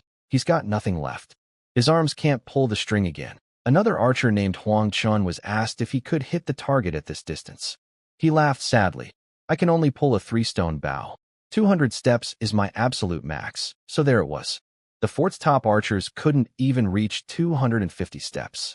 And Chao Sun was standing there with 2 arrows in the dirt and 0 in the target, claiming he'd somehow pulled off the most incredible shots in Wolf Beacon's history. My turn was coming, and I had a floppy little wooden bow that everyone thought was a joke. This was going to be so satisfying. Old Yang grabbed my arm before I stepped up. Kid, can you actually do this? I grinned. Watch and find out. I strolled onto the field carrying my compound bow, and the crowd immediately started buzzing like a beehive that just discovered gossip. What I asked that thing? Why does it have wheels? The string is all floppy. Is this a weapon or a children's craft project? Even the company commanders were scratching their heads. Nobody in this entire world had ever seen anything like it. Huang Chun, the other top archer, squinted at it and announced, "It looks like a toy with extra steps." Captain Chen asked if I was ready. I nodded. He said, go. Here's the thing about compound bows. They're designed to make the impossible look effortless. So while Chao Sun had just spent 5 minutes turning purple, shaking like a leaf, and still falling short, I pulled an iron arrow, knocked it, drew back smooth as butter, and released in one fluid motion. Nobody even saw me strain. Because I didn't. Flum. Crack. 250 steps away, the target didn't just get hit. The wooden post holding the target exploded, shattered into pieces. The arrow blew through it like it was made of crackers. The entire training ground went dead silent. 300 soldiers standing there with their mouths open so wide you could have parked horses in them. Then the noise hit. Everyone screaming at once. That's not possible. He didn't even try hard. The post is gone. The whole post. Old Yang was mumbling to himself like a man experiencing a religious crisis. Even a 5-stone bow can't do that. Only the legendary iron frame bows could compare. But that's a wooden bow with a loose string. What am I looking at? Chao Sun looked like someone had removed his skeleton. His father looked like someone had removed his skeleton and his dignity. 2 arrows that couldn't even reach the target versus 1 arrow that destroyed the target. A toddler could solve this math problem. The whispers started immediately.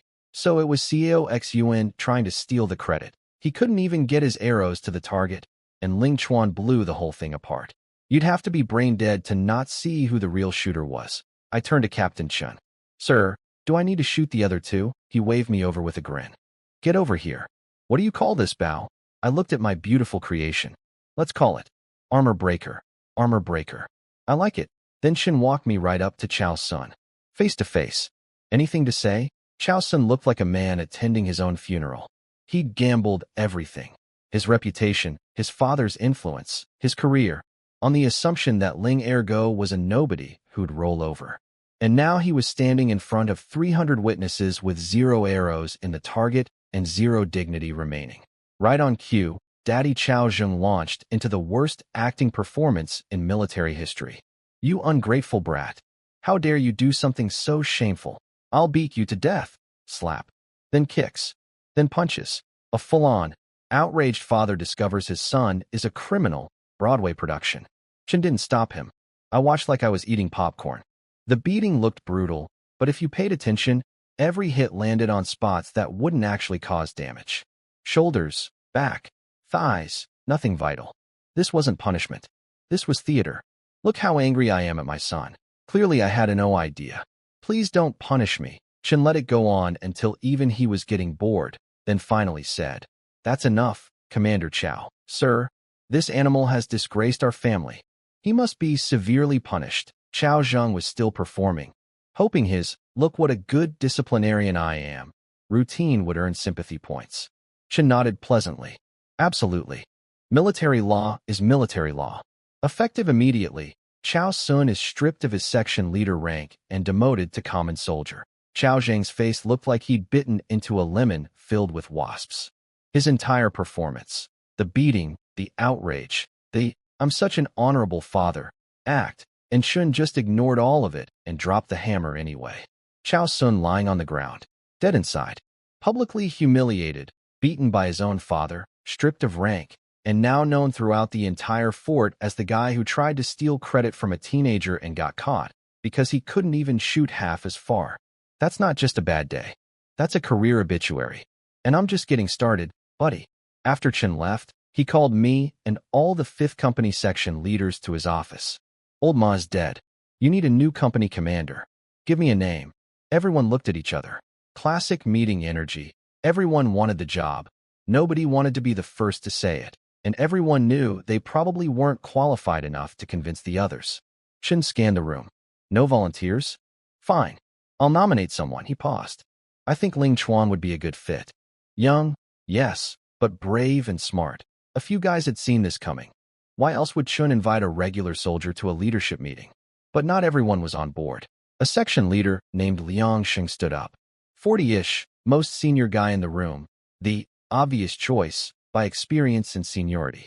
Sir, with respect, Ling Chuan has never led troops. War isn't a solo act. Being personally brave isn't enough. You need to be responsible for your brother's lives. I can't support putting 5th Company in his hands. Smart argument.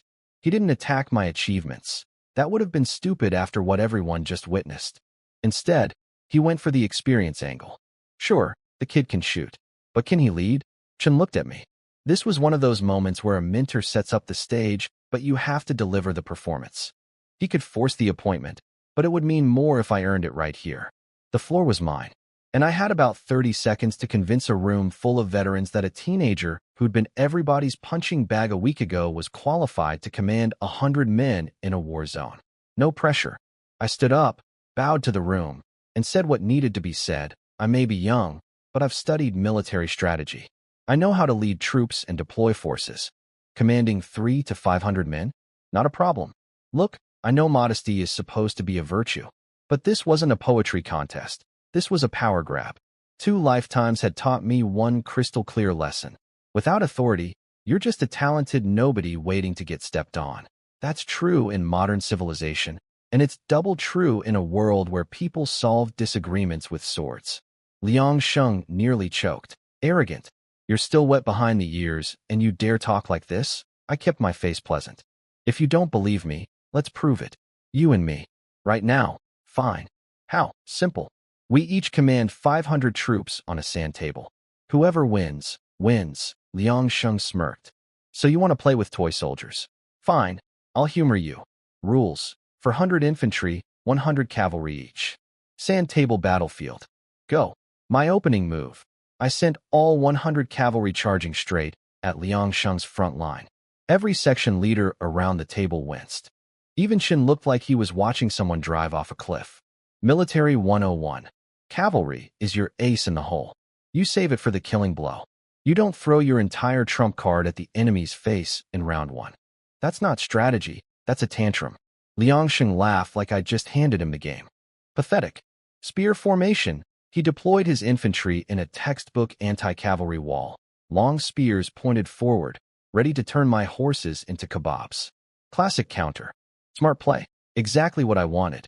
When my cavalry hit the 100-step mark, I split them, half left, half right, swooping around his formation like two wings of a hawk. They never engaged.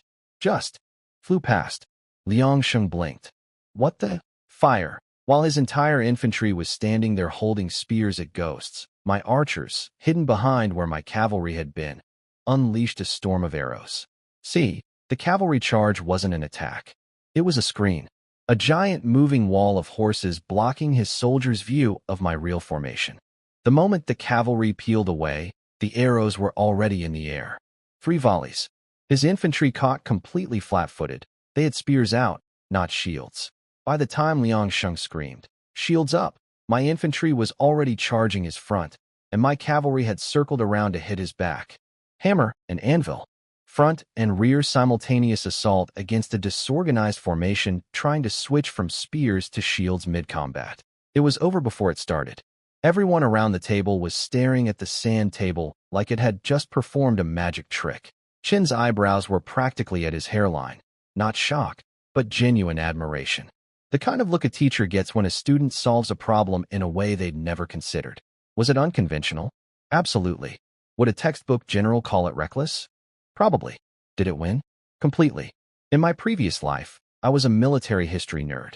Cold weapon warfare was my obsession. Combine that with actual special forces tactical training, and sand table games were basically, well, child's play. Li Changlong grinned and poked Liang Sheng. Hey, you gonna surrender? Or should we watch him wipe out your entire army? Liang Sheng sighed and dropped his command flag. Defeated. Then immediately started making excuses. That was just theory. Paper tigers and sandcastles. You got lucky with a trick play. That doesn't count in real war. Dude, you lost. Stop whining. Another section leader shot back. I'm not a sore loser, Liang Sheng snapped. Then he looked at me with fire in his eyes. But I'm not gambling 100 men's lives on a kid who can push sand around. You want to be company commander? Beat me in a real fight. 5 men versus 5 men. Live combat exercise. Okay, I actually respected that. He wasn't just being petty. He genuinely cared about the soldiers under him. He didn't want them led by someone who could only play chess, but couldn't fight. That's actually honorable. Chen didn't intervene. He wanted to see this too. Theory was one thing. Could I actually lead men in a fight? Deal, I said without hesitation. Each of us picks 5 soldiers, Liang Sheng continued. If you win, I'll not only support you as commander, I'll follow your every order from that day forward. Agreed. But I need to pick and train my 5 first. Fair. I'll give you 3 days. I shook my head. I don't need 3 days. 3 hours. The room went quiet. Li Changlong's mouth fell open. Chen's teacup froze halfway to his lips. 5 section leaders looked at me like I'd announced I was going to fight the war single-handedly while juggling. 3 hours. To select 5 random soldiers, train them into a cohesive fighting unit, and defeat 5 men led by a 40-year-old veteran.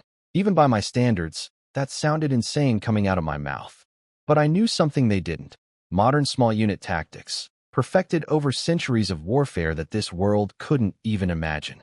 Li Changlong offered me 5 guys from his own squad. People I already knew. All of them accepted immediately. My 3 arrows stunt last night had apparently turned me from that kid everyone bullies into that terrifying kid we should probably listen to. Progress. But I didn't start training right away. First, I brought everyone, including Li Changlong, back to my house and cooked a massive pot of braised lamb. Yeah, before the biggest test of my military career, I threw a dinner party. Because you know what makes soldiers fight harder than fear or discipline? A full stomach and the feeling that their leader actually gives a damn about them. Suli played the perfect hostess, general's daughter manners on full display. Everyone was impressed. Second dog married way above his pay grade was written on every face. 3 hours. Is that really enough? Li Changlong asked between bites, still worried. Plenty. After dinner, I took my 5 guys to the training field, but I didn't make them run laps or practice sword drills. I sat them down in a circle, grabbed a stick, and started drawing in the dirt. Formations, signals, movement patterns. What to do when I yell this. Where to go when I signal that. How to cover each other. How to create openings. How to fight as one unit instead of 5 individuals. Will this actually work? One of them asked, squinting at my dirt diagrams. Trust me. Follow my plan exactly, and we won't just beat 5 guys. We could take 10. 3 hours flew by.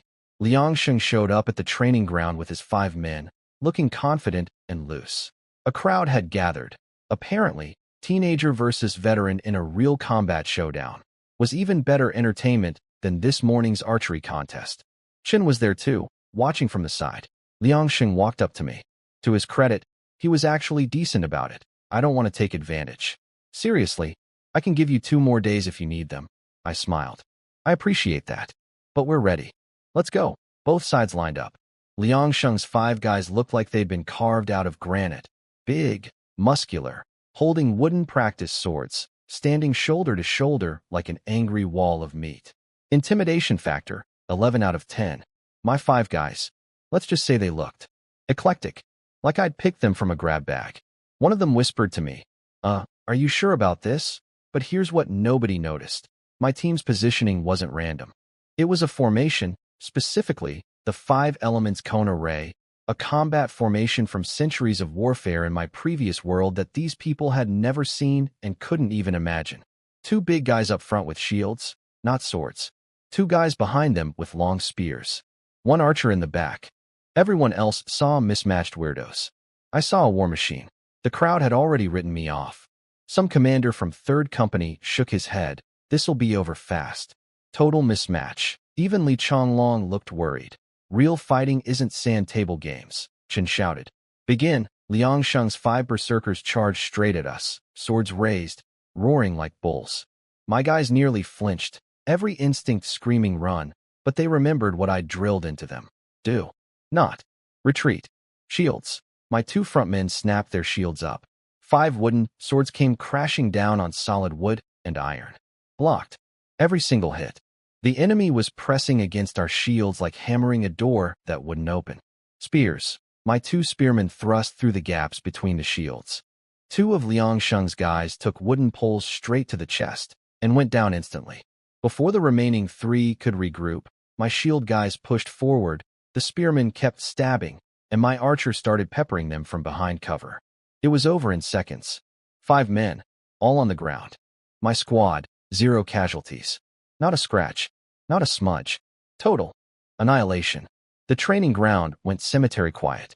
300 spectators doing their best impression of statues. Even Shun, who'd seen everything in his military career, was standing there blinking like someone had just explained quantum physics to him using puppets. The beauty of the 5 elements cone array is that it's stupidly simple in concept, but devastating in practice. Shields block, spears attack, archer provides cover fire. Defense and offense split between different people, each doing one job perfectly, all moving as one organism.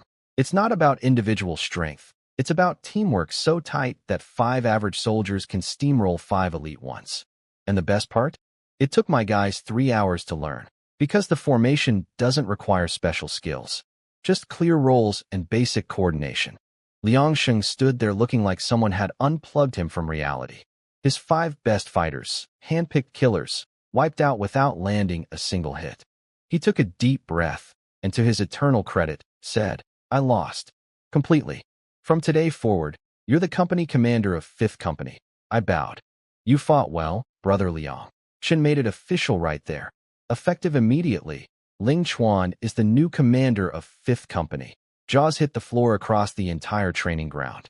I wasn't even 16 yet, and I'd just been promoted to command 100 men. Most soldiers here could serve their entire lives and never reach this rank. I'd gone from everyone's punching bag to company commander in approximately 4 days. For days. From getting beaten unconscious by Lu Wu to commanding 100 soldiers. From sleeping on a frozen tent floor to having a beautiful wife, a superweapon, and actual authority. If there's a speedrun record for climbing military ranks in ancient China, I'd like to submit my application. That evening, I did something important. I took all my section leaders to Old Ma's fresh grave on the hill, bought a jar of wine and some spirit money, poured a drink on the ground in front of his tombstone. Commander Ma, this drink's for you. You left 5th Company in rough shape, but I'm here now. As long as I'm breathing, no enemy horse crosses this border. You have my word. The hill was covered in tiny dirt mounds, hundreds of unmarked graves of soldiers who died defending this pass. No headstones, no names, just lumps of frozen earth where heroes were forgotten. It made something twist inside my chest. Meanwhile, 30 miles north, things were getting very ugly in the enemy camp. Muer's body was laid out in the command tent. His officers sat around it looking like men who'd just been told their execution date. Their general, killed by a single arrow from an impossible distance. Humiliation didn't begin to cover it. Then the tent flap exploded open, and in walked a monster of a man carrying a freshly severed head.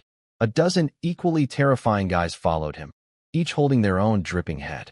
They tossed them on the floor like rotten fruit, Muer's personal bodyguards.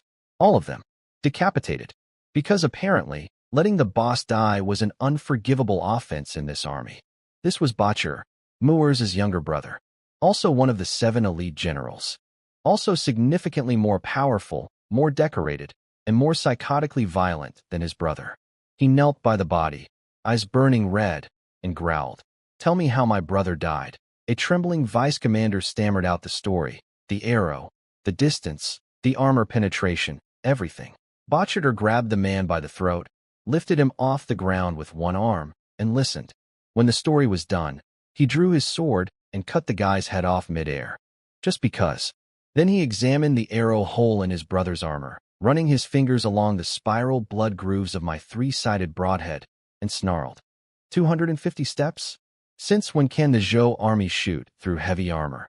Every officer in the tent was frozen solid. Nobody breathed. Outside, the blizzard howled.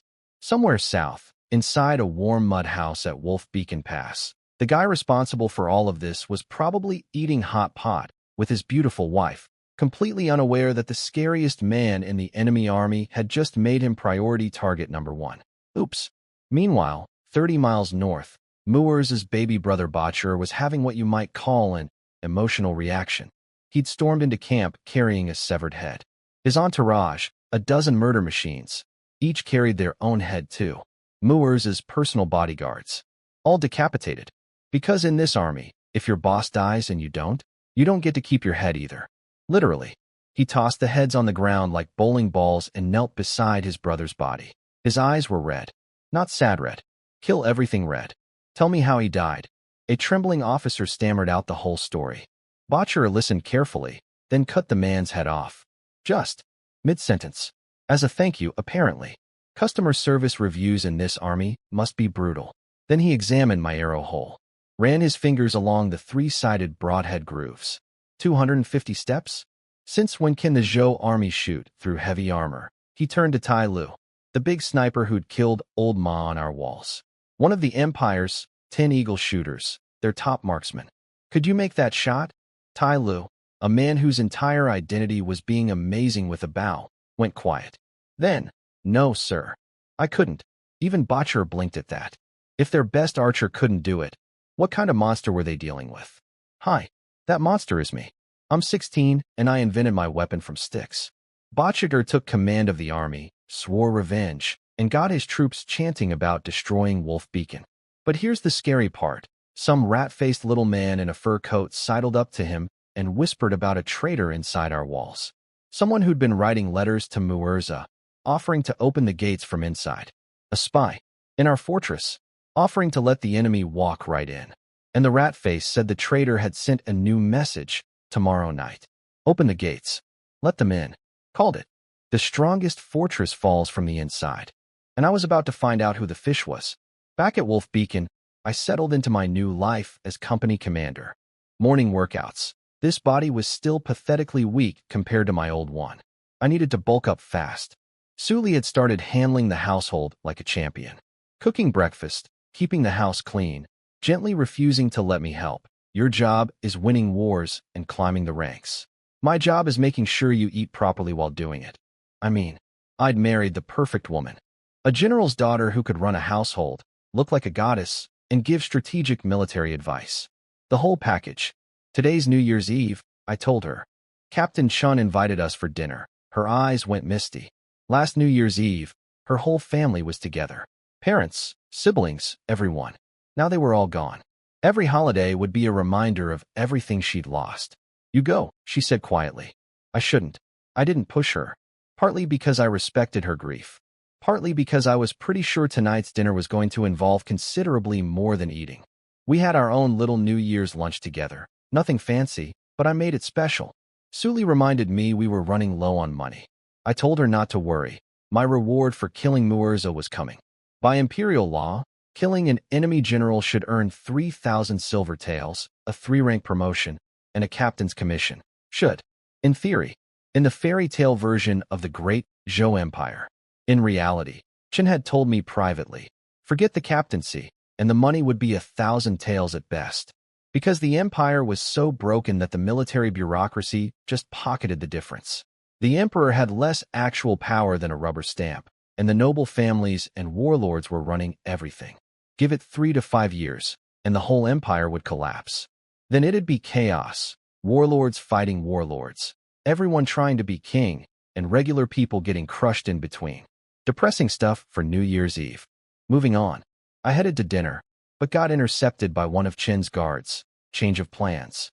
Dinner was now at Swallow Snow Tower, the only restaurant in town, and it was being hosted by Chao Zheng.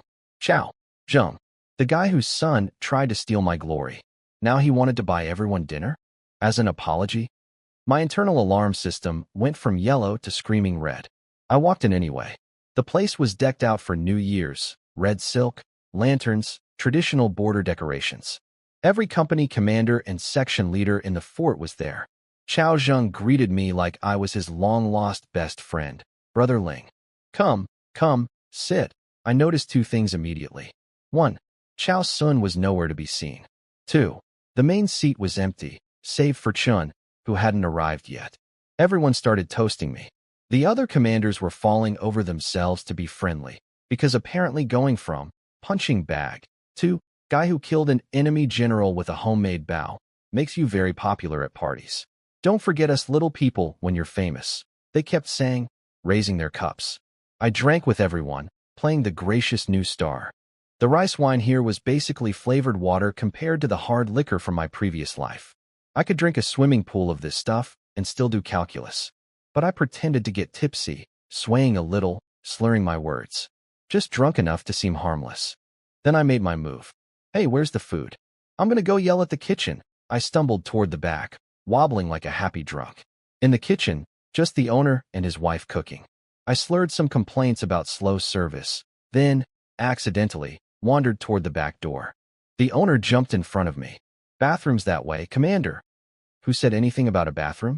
I'm just looking around. Nothing to see back here. Just chickens. Very smelly. His smile was stretched so tight it looked painful, and his eyes? Those eyes had panic written in them. I let him steer me back.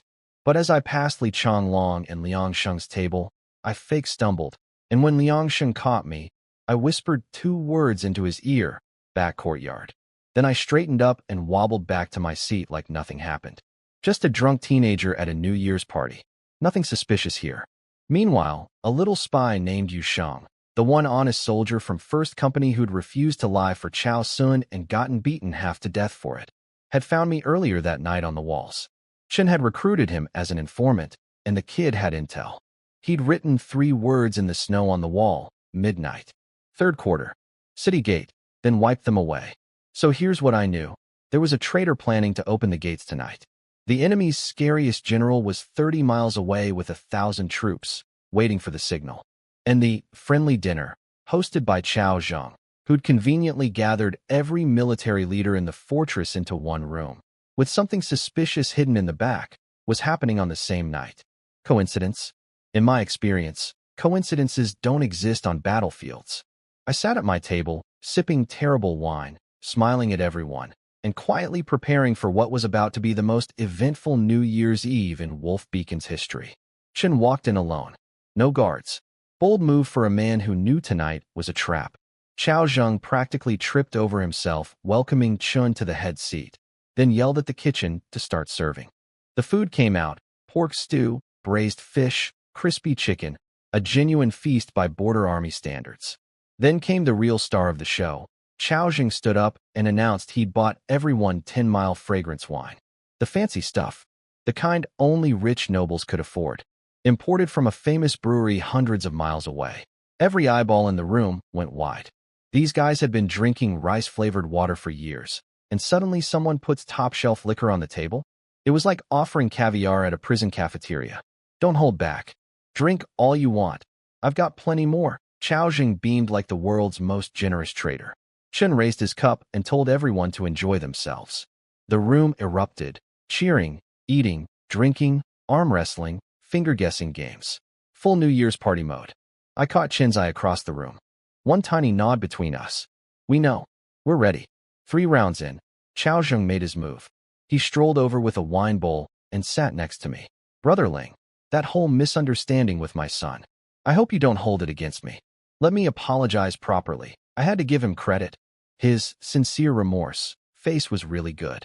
For about half a second, even I almost believed him. Almost. I swayed in my seat, playing full drunk mode. Ah, Commander Chao, don't worry about it. Your son tried to steal my stuff, but you didn't tell him to. Right? I grinned sloppily. His lip twitched. Just once. Then he pushed through. He turned to Chun, switching to concerned officer mode. Sir, those enemy troops are still camped 30 miles out. What do you think they're planning? Chun said what everyone knew. They were waiting for an opportunity. Commander Xiong from 2nd Company slammed his cup down. They can wait forever. We've held this pass for decades. 5 years ago, they threw 10,000 men at us, and we sent them home crying. Chen nodded thoughtfully. Wolf Beacon is nearly impossible to take by force. But he paused and let the silence fill the room. What if someone on the inside was working with them? What if someone planned to open the gates? The room went dead silent. Every jaw dropped. Every pair of eyes locked on Chun. A traitor? Commander Zhu's face went hard. Xiong slammed the table and jumped up. Who?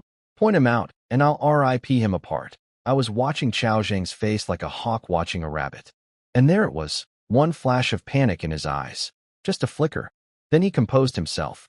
I could practically hear his internal monologue. Stay calm. Nobody knows. The drugged wine will kick in soon. Everything is under control. He'd spiked the wine.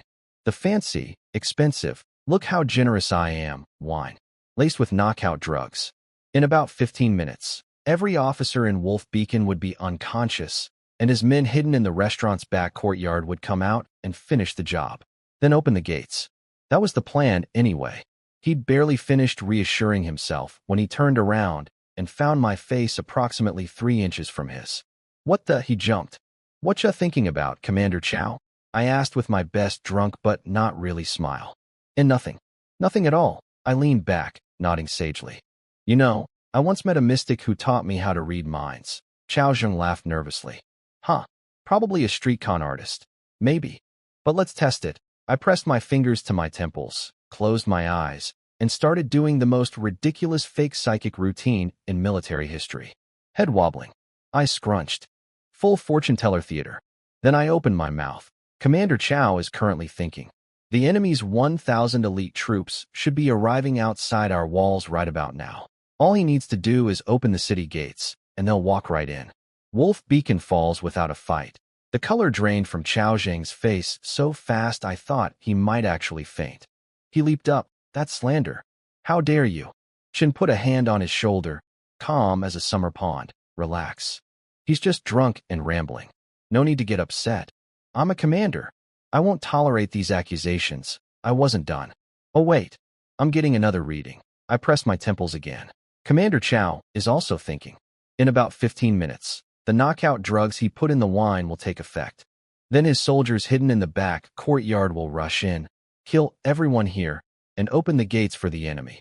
The room went supernova.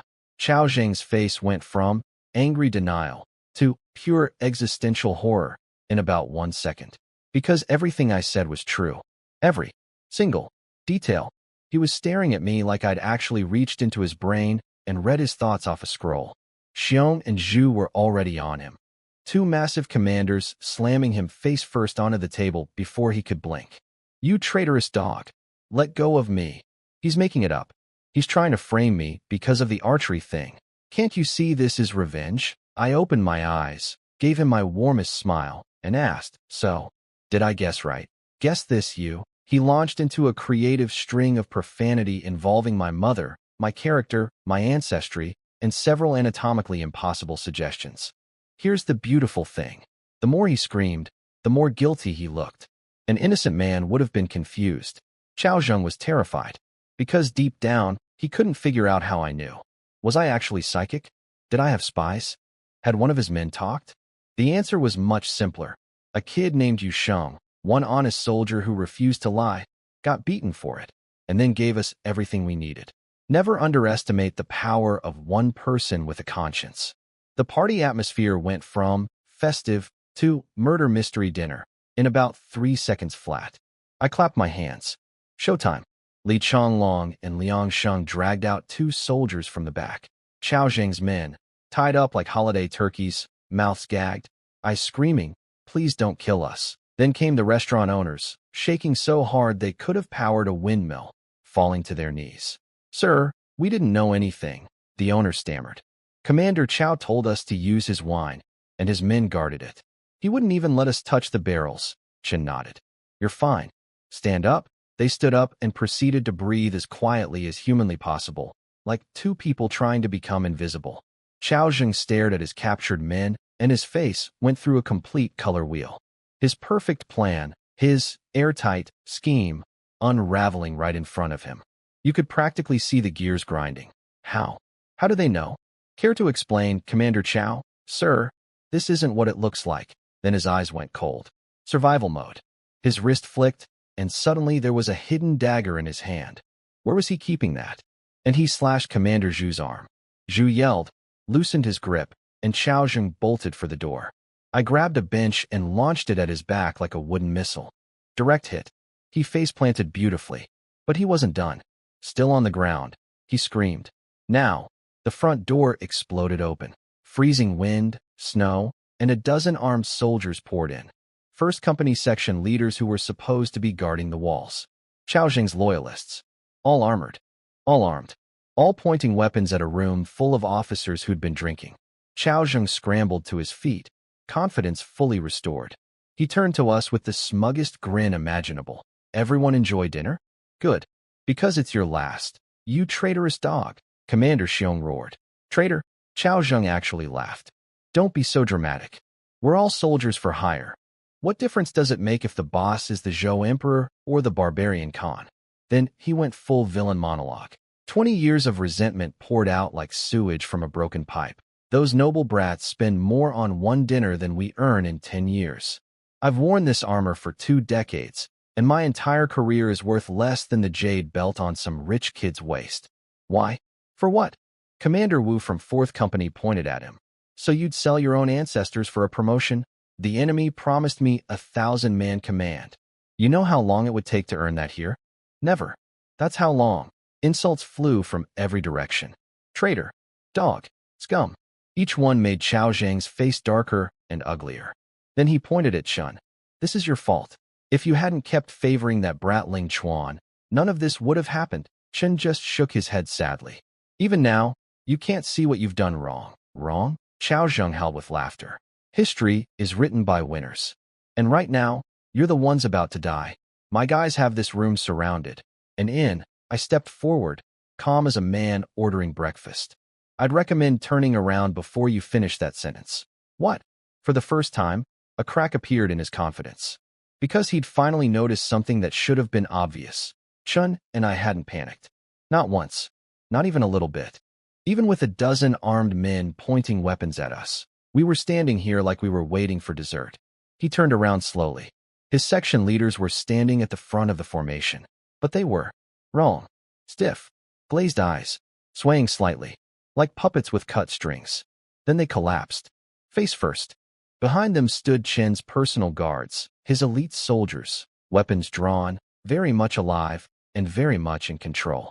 Xiao Zheng's face went from smug to horrified so fast I thought his eyeballs might pop out. His men, his loyal conspirators, his armed backup, his entire escape plan, had been neutralized before they'd even entered the room. Qin's guys had intercepted them outside, taken them down silently, and literally walked their bodies in as props. "Take him," Qin said. The guards rushed Xiao Zheng.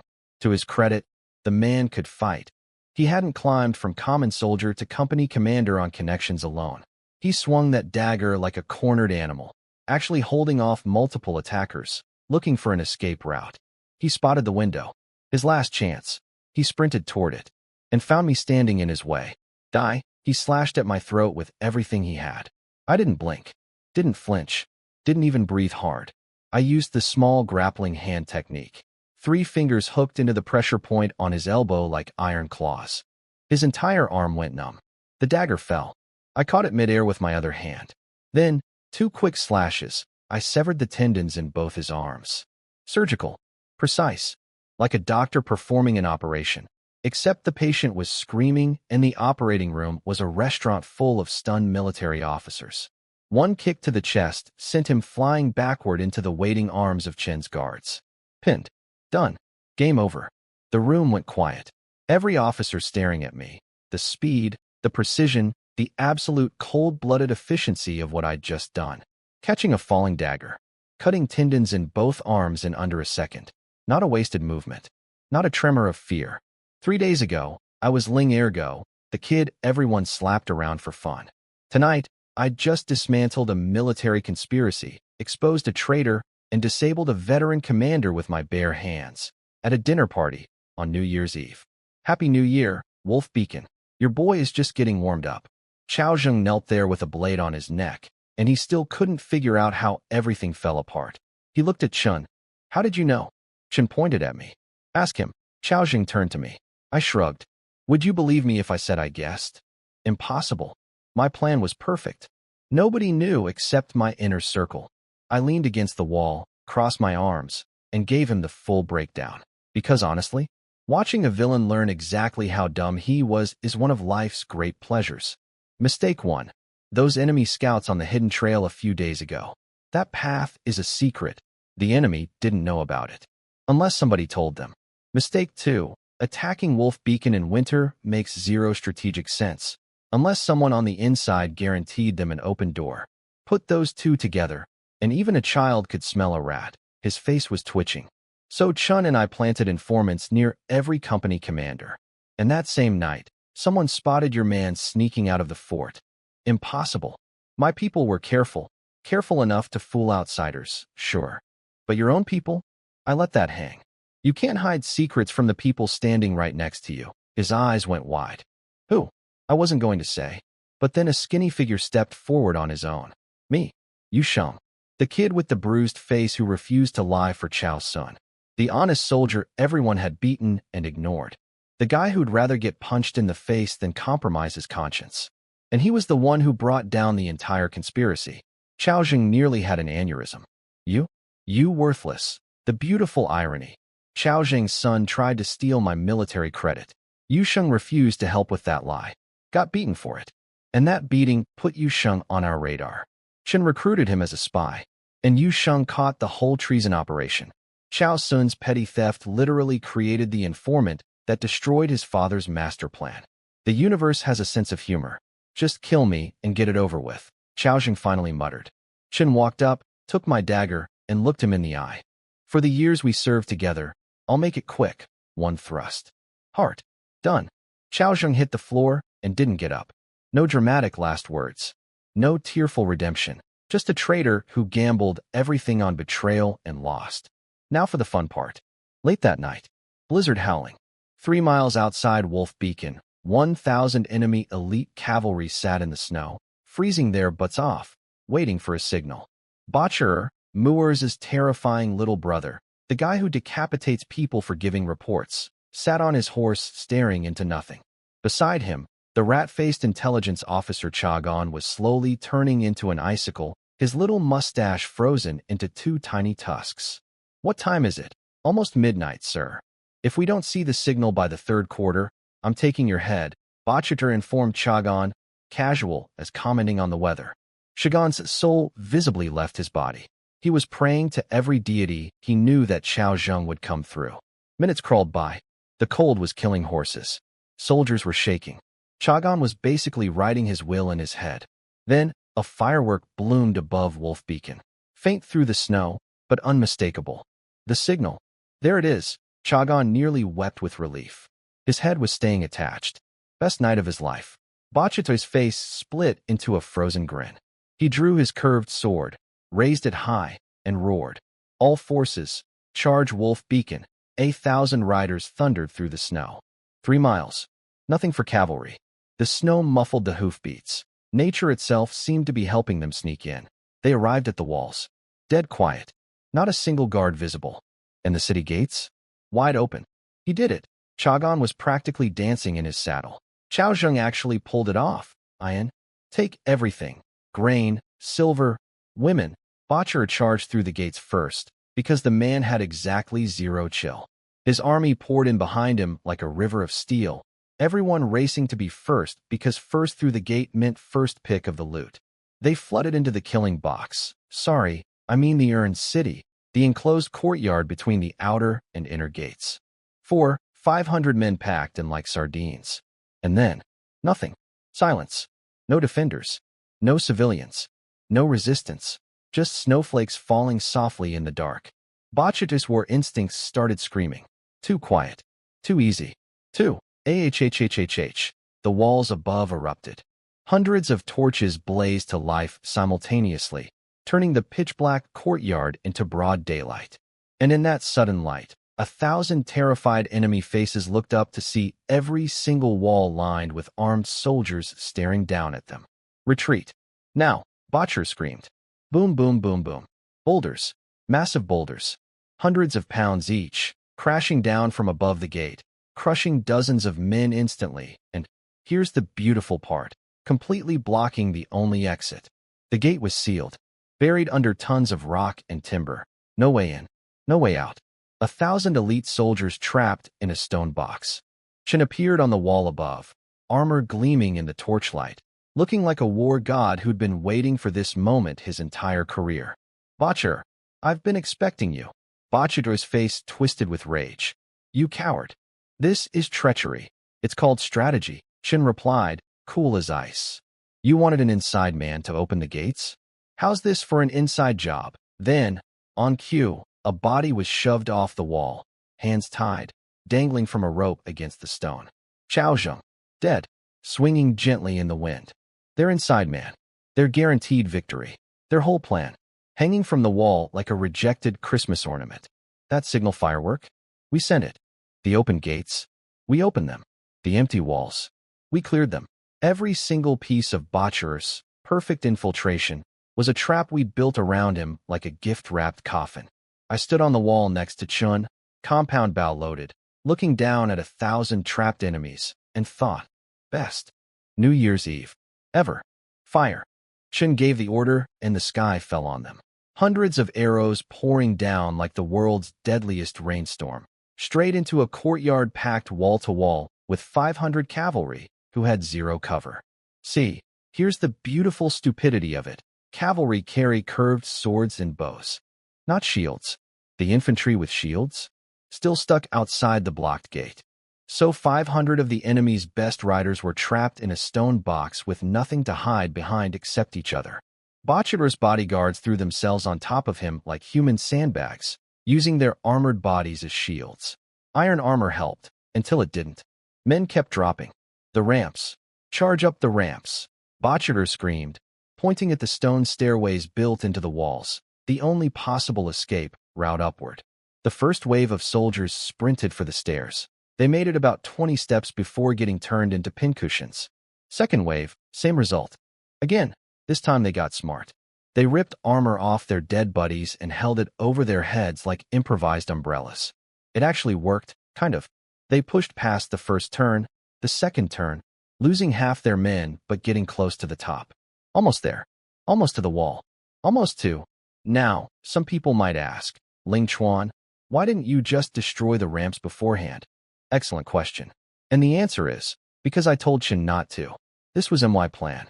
Leave the ramps standing. Give them hope. Because a trapped animal with zero options will focus all its energy on clearing the blocked gate, moving those multi-hundred-pound boulders. And if they did that, our archers couldn't pick them off as easily. But an enemy who thinks, if we just push a little harder up those stairs, we can break free, that enemy will keep feeding soldiers into a meat grinder voluntarily, wave after wave, charging up narrow ramps where we had perfect firing angles, dying by the dozen while we stood comfortably on top. It's like holding a carrot in front of a donkey, except the carrot is fake and the donkey is on fire. And speaking of fire, when enough of them had committed to the ramps, we dropped the torches. The stairs had been pre-soaked with oil. Whoosh! 2 rivers of flame erupting simultaneously, swallowing every soldier on those stairways whole. The screams. Well, let's just say nobody was sleeping through this New Year's celebration. Burning men tumbled off the ramps into the courtyard below, adding to the growing mountain of bodies. Botcherous remaining guards built a wall out of corpses and dead horses in the corner, a literal meat barricade, just to stop the arrows. But before the fire, I had personal business to handle. Their sniper, Tai Lu, one of the enemy empire's 10 Eagle shooters, the man who killed Old Ma on our walls, was down there. And he was dangerous. Even trapped in a kill box, he'd managed to fire an arrow that punched through one of Chen's guard's shields. Through the shield, the arrowhead poked out the other side by half a foot. Chen's guard nearly had a heart attack, and that was with the shield protecting him. Then Tai Lu pulled 3 arrows simultaneously, knocked them all on that massive bow of his, and fired a triple shot at the wall. 3 arrows at once. Show off. But I'd already locked onto him. The moment he released those arrows, I released mine. He felt it coming. That battlefield instinct of his, the same one that let him dodge my shot last time, kicked in, and he tried to sidestep. Too slow. Half a second too slow. My iron arrow entered the back of his skull and exited through his throat, pinning him to the ground like a butterfly in a display case. 3 barbed hooks and all. He managed to turn his head just enough to look up at me on the wall. Through the firelight, our eyes met. He saw a teenager holding a weird wooden bow, staring down at him without a flicker of emotion. He finally found the archer who killed Muurza. Mystery solved. Case closed. Unfortunately for him, the detective didn't survive the investigation. Tyla hit the ground. The best sniper the enemy had? Gone. Courtesy of a compound bow that shouldn't exist and an arrowhead designed in a future that hasn't happened yet. Down in the courtyard, Botcher looked like a man watching his own funeral. 500 cavalry, obliterated. The ramps, on fire. The gate, blocked. His super sniper, dead with an arrow through his brain. This is when I made a call that surprised everyone, including Chun. Slow down the attack. Keep Botcher alive. Commander Wu looked at me like I'd lost my mind. Why? Because as long as the soldiers outside know their general is still alive. In here, they'll keep throwing themselves at the gate trying to rescue him.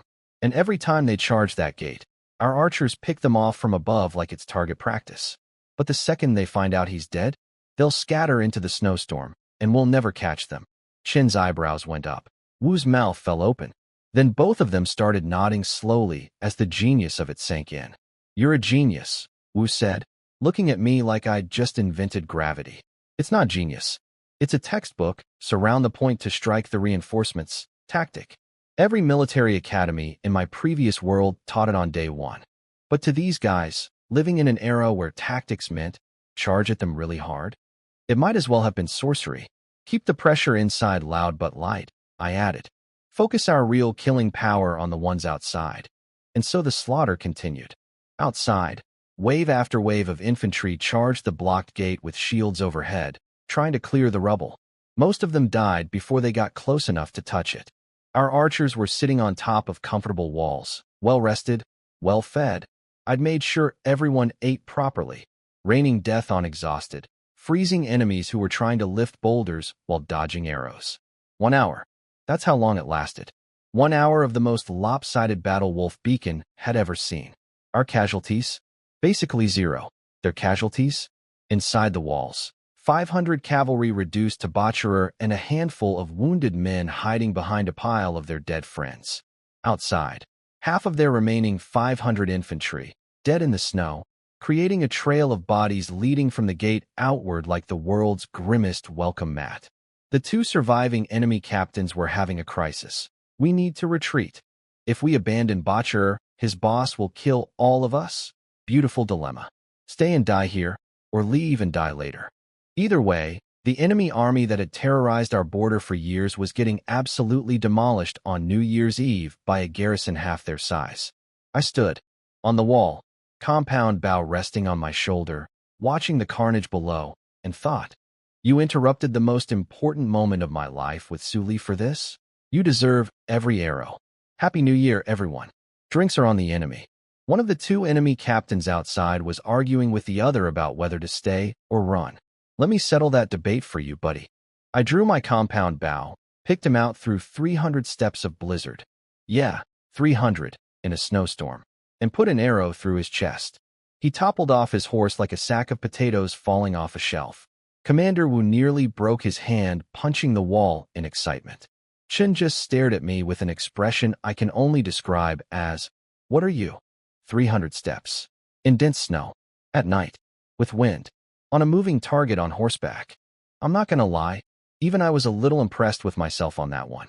The second captain saw his buddy drop, and his brain immediately switched to nope mode.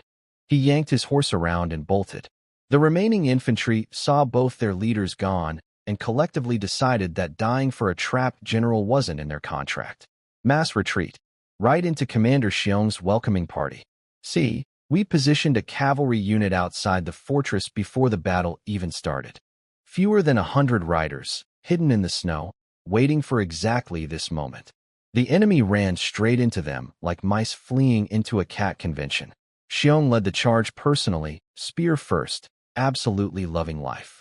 He caught the fleeing captain, traded one clash of weapons, then caved in the man's ribs with a spear swing so hard you could hear bones shattering through armor.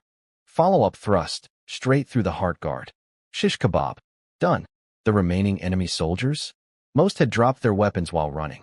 They were exhausted, freezing, terrified, and now surrounded. It wasn't even a fight. It was cleanup. Xiong's cavalry rode back to Wolf Beacon carrying a pile of severed heads like the world's most disturbing New Year's gift basket. Chen finally let out a breath he'd probably been holding for 6 hours. And I know he was thinking something specific, because later he told me. He wasn't just impressed anymore. He was in AWE. Because this entire battle, every single piece of it, was MY design. The bait signal, the open gates, the trap in the courtyard, keeping the ramps intact to drain their manpower, the oil and fire, keeping Bachar alive to lure in the outside troops, the hidden cavalry for the final sweep. All of it was the plan I'd laid out, and it had executed with 0 deviations from start to finish. Chen admitted later that midway through, he'd almost wondered if I was secretly working with the enemy, and this was all choreographed. That's how perfectly everything went. Which is honestly the best compliment a strategist can receive. Your plan was so flawless it looked fake. Final score, 1,000 enemy elite troops. Dead. Every single one. Including their General Bachar, their super sniper Tai Lu, both field captains, and every last soldier. Our losses? Fewer than 10 dead. About 20 wounded. 10. Against 1,000. In every previous battle, Wolf Beacon traded 5 soldiers for every 1 enemy kill. 5 to 1. And tonight, we did 100 to 1. Chen said when the battle report reached regional headquarters, they'd probably accuse him of making up numbers. And honestly, I couldn't blame them. If someone told me these stats, I'd call them a liar too. By dawn, it was over. The bodies were cleared. The courtyard was scrubbed. Only bloodstains remained. Dark patches on stone that told the story of the worst New Year's Eve in enemy military history. I stood there looking at the aftermath, and despite 2 lifetimes of combat experience, something twisted in my gut. My previous life was special ops, small teams, surgical strikes, maybe a handful of casualties. This, 1,000 men turned into corpses in one night? The scale of it hit different. War isn't surgery. It's a meat grinder with flags. But there was no time for philosophy. Because it was New Year's Day, the townspeople heard about the victory and flooded the walls. Women, including Su Li, set up massive cooking pots right on the battlements. Flour everywhere. Rolling pins flying. Hands folding dumplings at superhuman speed. Within minutes, Steaming hot dumplings were being passed around to every soldier who'd fought through the night. 500 exhausted men, sitting on walls still stained with enemy blood, eating dumplings in the first morning light of the new year. It was the most beautiful mess I'd ever seen. Suli found me in the crowd, handed me a bowl, and smiled. No words needed. Just hot dumplings and the woman I loved, standing on a wall we'd defended together. Best New Year's meal of either of my lives. Chen sent riders to regional headquarters with the battle report and merit claims. He also had to report Chao Zhang's treason. He'd considered covering it up, calling it a combat death to preserve the man's family's honor. But too many people knew the truth. So he reported everything straight. As for credit, I was officially the MVP. Uncovering the traitor, designing the entire battle strategy, killing Tai Lu, sniping the enemy captain at 300 steps in a blizzard. First merit, no question. How much the bureaucrats upstairs would actually reward me was another question entirely, given how corrupt the system was. Chen also had to rebuild First Company from scratch. Every officer position was empty after Chao Zhang's whole conspiracy got purged. At the post-battle meeting, Xiong was pumped. Let them come again. We'll kill them all. I shook my head. Next time won't be like this. They'll come prepared. They'll come with more. 500 defenders won't be enough. The room went quiet. Everyone's celebration face melted into their, oh no, face. Because they'd learned to trust my analysis more than their own optimism. Even Shun, a man who'd commanded this fortress for years, privately acknowledged that I'd surpassed him in tactics, strategy, and individual combat ability. All of it. The student had lapped the teacher on day 5. Not bad for a kid who was getting slapped around by his squad leader less than a week ago. But the scary part wasn't what was behind me. It was what was coming. The enemy empire had just lost 2 generals and 1,000 men at Wolf Beacon. They weren't going to send another 1,000 next time. They were going to send an army. And I had 500 men and a homemade bow. No pressure. I'd barely stepped out of Chen's office when old Song the doctor ambushed me, grabbing my hands like a man who'd just found religion. Second dog. That medicine powder. Do you have more? So here's what happened. During the battle, I'd given him some of my homemade Yunnan Baiyao for the wounded soldiers, casually telling him it was a family recipe. He'd been skeptical. The man had been a doctor his entire life. His father was a doctor. His grandfather was a doctor. What could some teenage soldier possibly teach him about medicine? Then he watched a bleeding wound stop within minutes. Then he watched cuts start scabbing over in hours. Injuries that should have taken 2 weeks to heal were closing up overnight. He was looking at me like I was a wizard who also happened to be a pharmacy. Commander Zhu unwrapped his arm right there, the slash Chao Zhang gave him last night, and the wound was already partially scabbed. One night, he looked at his arm, then at me, then at his arm again, mouth opening and closing like a confused fish. It's a family secret, I said with my most mysterious smile. Can't share the recipe, but I'll make you as much as you need. Old Song nodded so fast his head nearly fell off. He wasn't even mad about the secrecy. He knew a formula this valuable was worth more than gold. I rattled off a list of herbs I needed, throwing in a few fake ones for security. Even if someone memorized the ingredient list, they'd never crack the process. Yunnan Baiyao's magic isn't what goes in, it's how you put it together. Back home, Suli had a giant tub of hot water waiting. Bless this woman. Let me help you, she said, reaching for my armor straps. I can do it, Missile. Does my husband find me unpleasant? She said it with this little wounded voice that was approximately 1,000% calculated to destroy my resistance. No, that's not. I lost that argument in about 3 seconds. She started helping me undress, and I was shaking like a leaf. 2 lifetimes of combat experience, 0 lifetimes of this experience. My husband gets shy. She was enjoying this. The teasing, the power shift. On the battlefield, I was a killing machine. In the bedroom, I was a nervous wreck being handled by a woman who'd figured out exactly which buttons to press. I got in the tub. The hot water was so good I nearly ascended to heaven right there.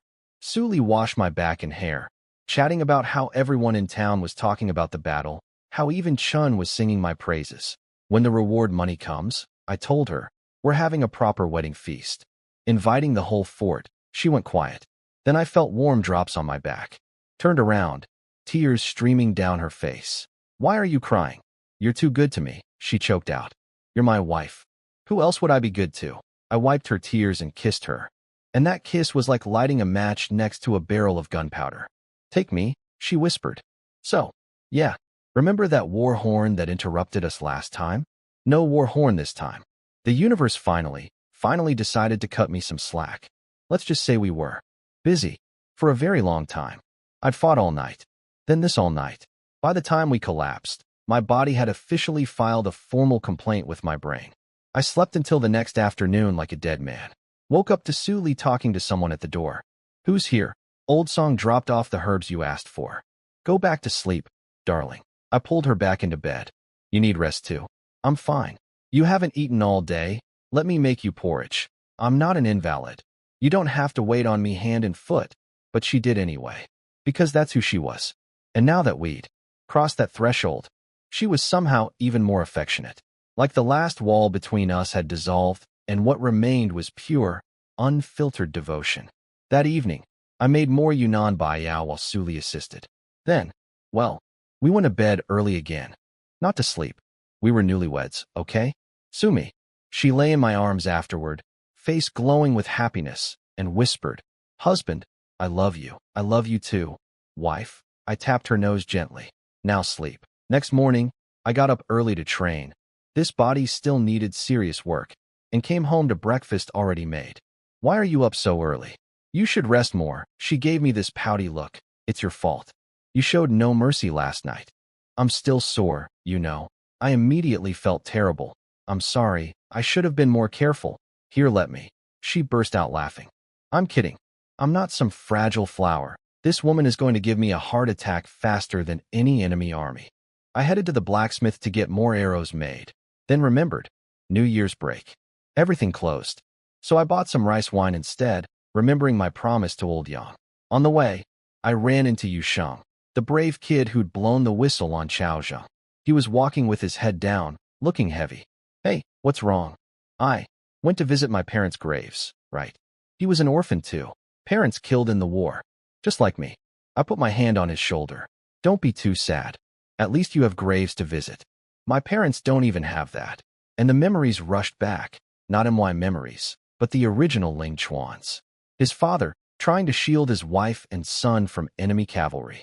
Cut down. Trampled by horses. His mother, hiding her little boy in a haystack, then running the opposite direction to draw the riders away from him. Never came back. A 3-year-old boy, alone in a pile of hay, waiting for a mother who would never return. I'm a reincarnated soul from another world. These aren't technically MY parents. But the memories? The grief carved into this body's bones. That pain is as real as any wound I've ever suffered. And every time it surfaces, the killing intent rises with it. Cold, sharp, and aimed at every enemy rider who ever crossed our border to destroy families like mine. 2 lifetimes. 2 sets of dead parents. 0 graves to visit. Happy New Year to me. By the way, I told you Sheng, I talked to Chun. You're transferring to 5th Company. You're with me now. His face lit up like a kid who just found out school was canceled forever. Really? Would I lie to you? The kid had been getting bullied in 1st Company ever since the Chaozheng fiasco. I knew that feeling intimately. Some environments are just poisoned, and the best medicine is a fresh start. Welcome to the team, kid. Back home, I had a new project. I chopped some bamboo, built a crude distillation apparatus, and started turning rice wine into actual liquor. Suli watched me with her patented, "My husband is doing something weird again," expression. What are you doing now? Making alcohol. That is alcohol. She pointed at the rice wine. What I'm making will be so far beyond this that the fancy 10-mile fragrance wine won't even qualify as its little brother. Crystal clear, incredible aroma. Burns going down in the best way. Does such a thing even exist? That sounds like something the gods drink. Pretty much, yeah. The distillation process was slow. 5 jugs of rice wine produced maybe 1 jug of the good stuff.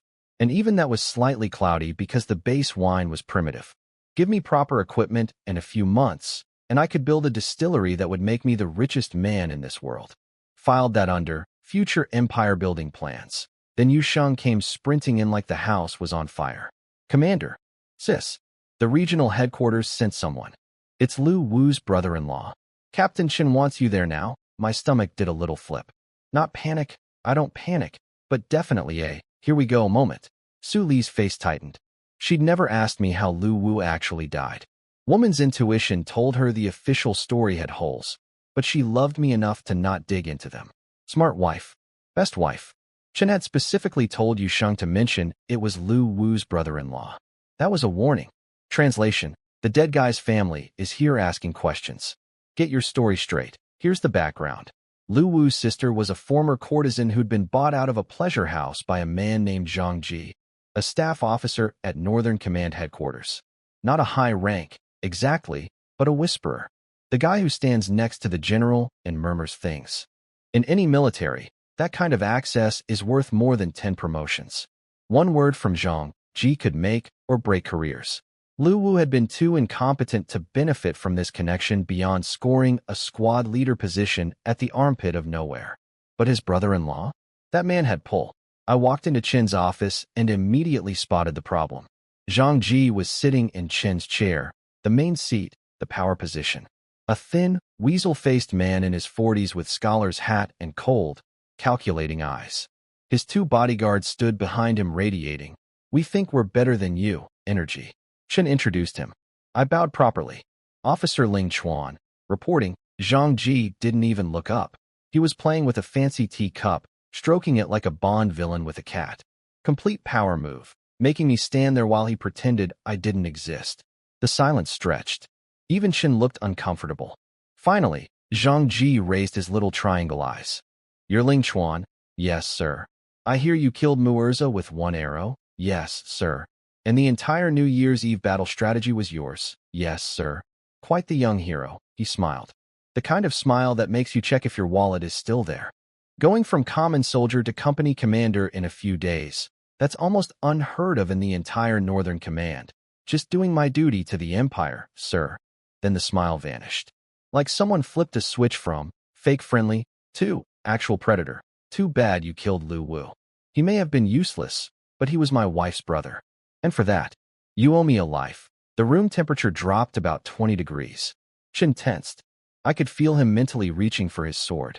Zhang Ji knew. Or at least, he thought he knew. The question was, how much did he actually have? I kept my face perfectly neutral. "Sir, I'm confused. Squad leader Lu Wu died fighting enemy scouts. How could I have killed him? Then explain why everyone else died and you survived." "Because I'm good at fighting, sir." No hesitation.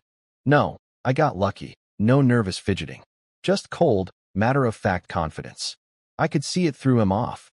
He'd expected guilt, stammering, the usual tells of a scared teenager. His eye twitched. Then he played his card. "Bring him in," a guard walked in with. "Wuda." "Oh, wonderful."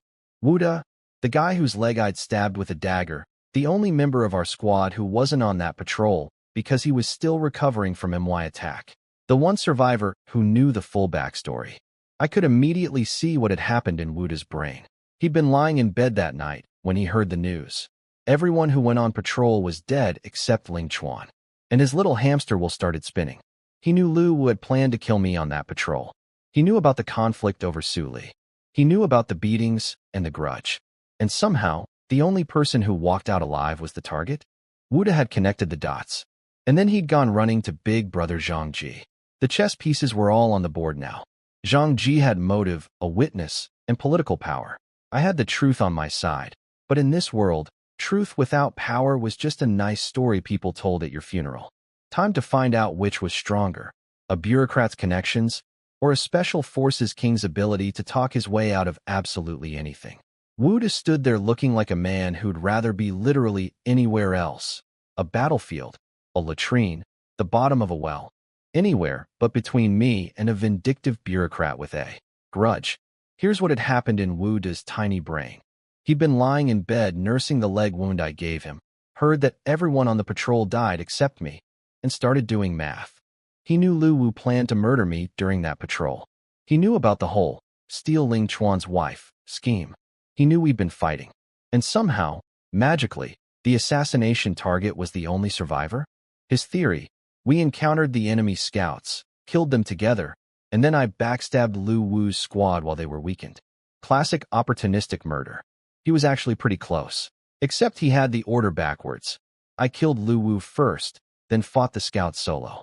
But points for creative reasoning, I guess. Zhang Ji turned to Wu Da. Tell me everything. How did Lu Wu really die? Wu Da looked at me, looked at Chun, looked at Zhang Ji. His brain was basically a ping-pong ball bouncing between fear of Ling Chuan and fear of this scary bureaucrat. Zhang Ji sweetened the deal. Don't worry. I'm here. Nobody can touch you. Tell the truth, and I'll credit you with a meritorious report. So Wu Da spilled everything. The conflict over Su Li, Lu Wu's plan to kill me during patrol, my sudden transformation from pushover to killing machine, his suspicion that I'd murdered them and blamed the enemy. He even theorized I might have found some kind of ancient martial arts manual, like a character in a novel, because how else could someone change so drastically overnight? If only you knew, buddy. The truth is weirder than any novel. Zhang Ji turned to me with his best, gotcha, face. Well, anything to say? I didn't blink. Sir, everything Wu Da just said is speculation. No evidence. I filed my report. If you want to pin Lu Wu's death on me despite zero proof, I can't stop you. Chen stepped in, smooth as silk. Sir, I personally investigated at the time. The wounds on all three bodies matched enemy curved swords and iron arrows. Consistent with combat against scouts, Zhang Ji's eyes narrowed. You know that covering for someone who killed a fellow soldier is a capital offense, right? Even for a captain? I'm aware, sir. And every word I said is true. They stared at each other. Two men playing chicken, neither willing to blink first. Zhang Ji wanted blood. Chen wasn't giving an inch. Finally, Zhang Ji realized he was stuck. He knew I'd killed Lu Wu. His gut told him. Wu Da's story supported it. But gut feeling plus a speculation from a guy who wasn't even there doesn't hold up in any court, military or otherwise. And if he tried to arrest me by force? He was in Chen's fortress, surrounded by Chen's soldiers, who'd just won a historic victory largely because of me. Picking a fight here would be like poking a beehive while standing in a swimming pool of honey. Bad strategy. So he pivoted. The man was a bureaucrat.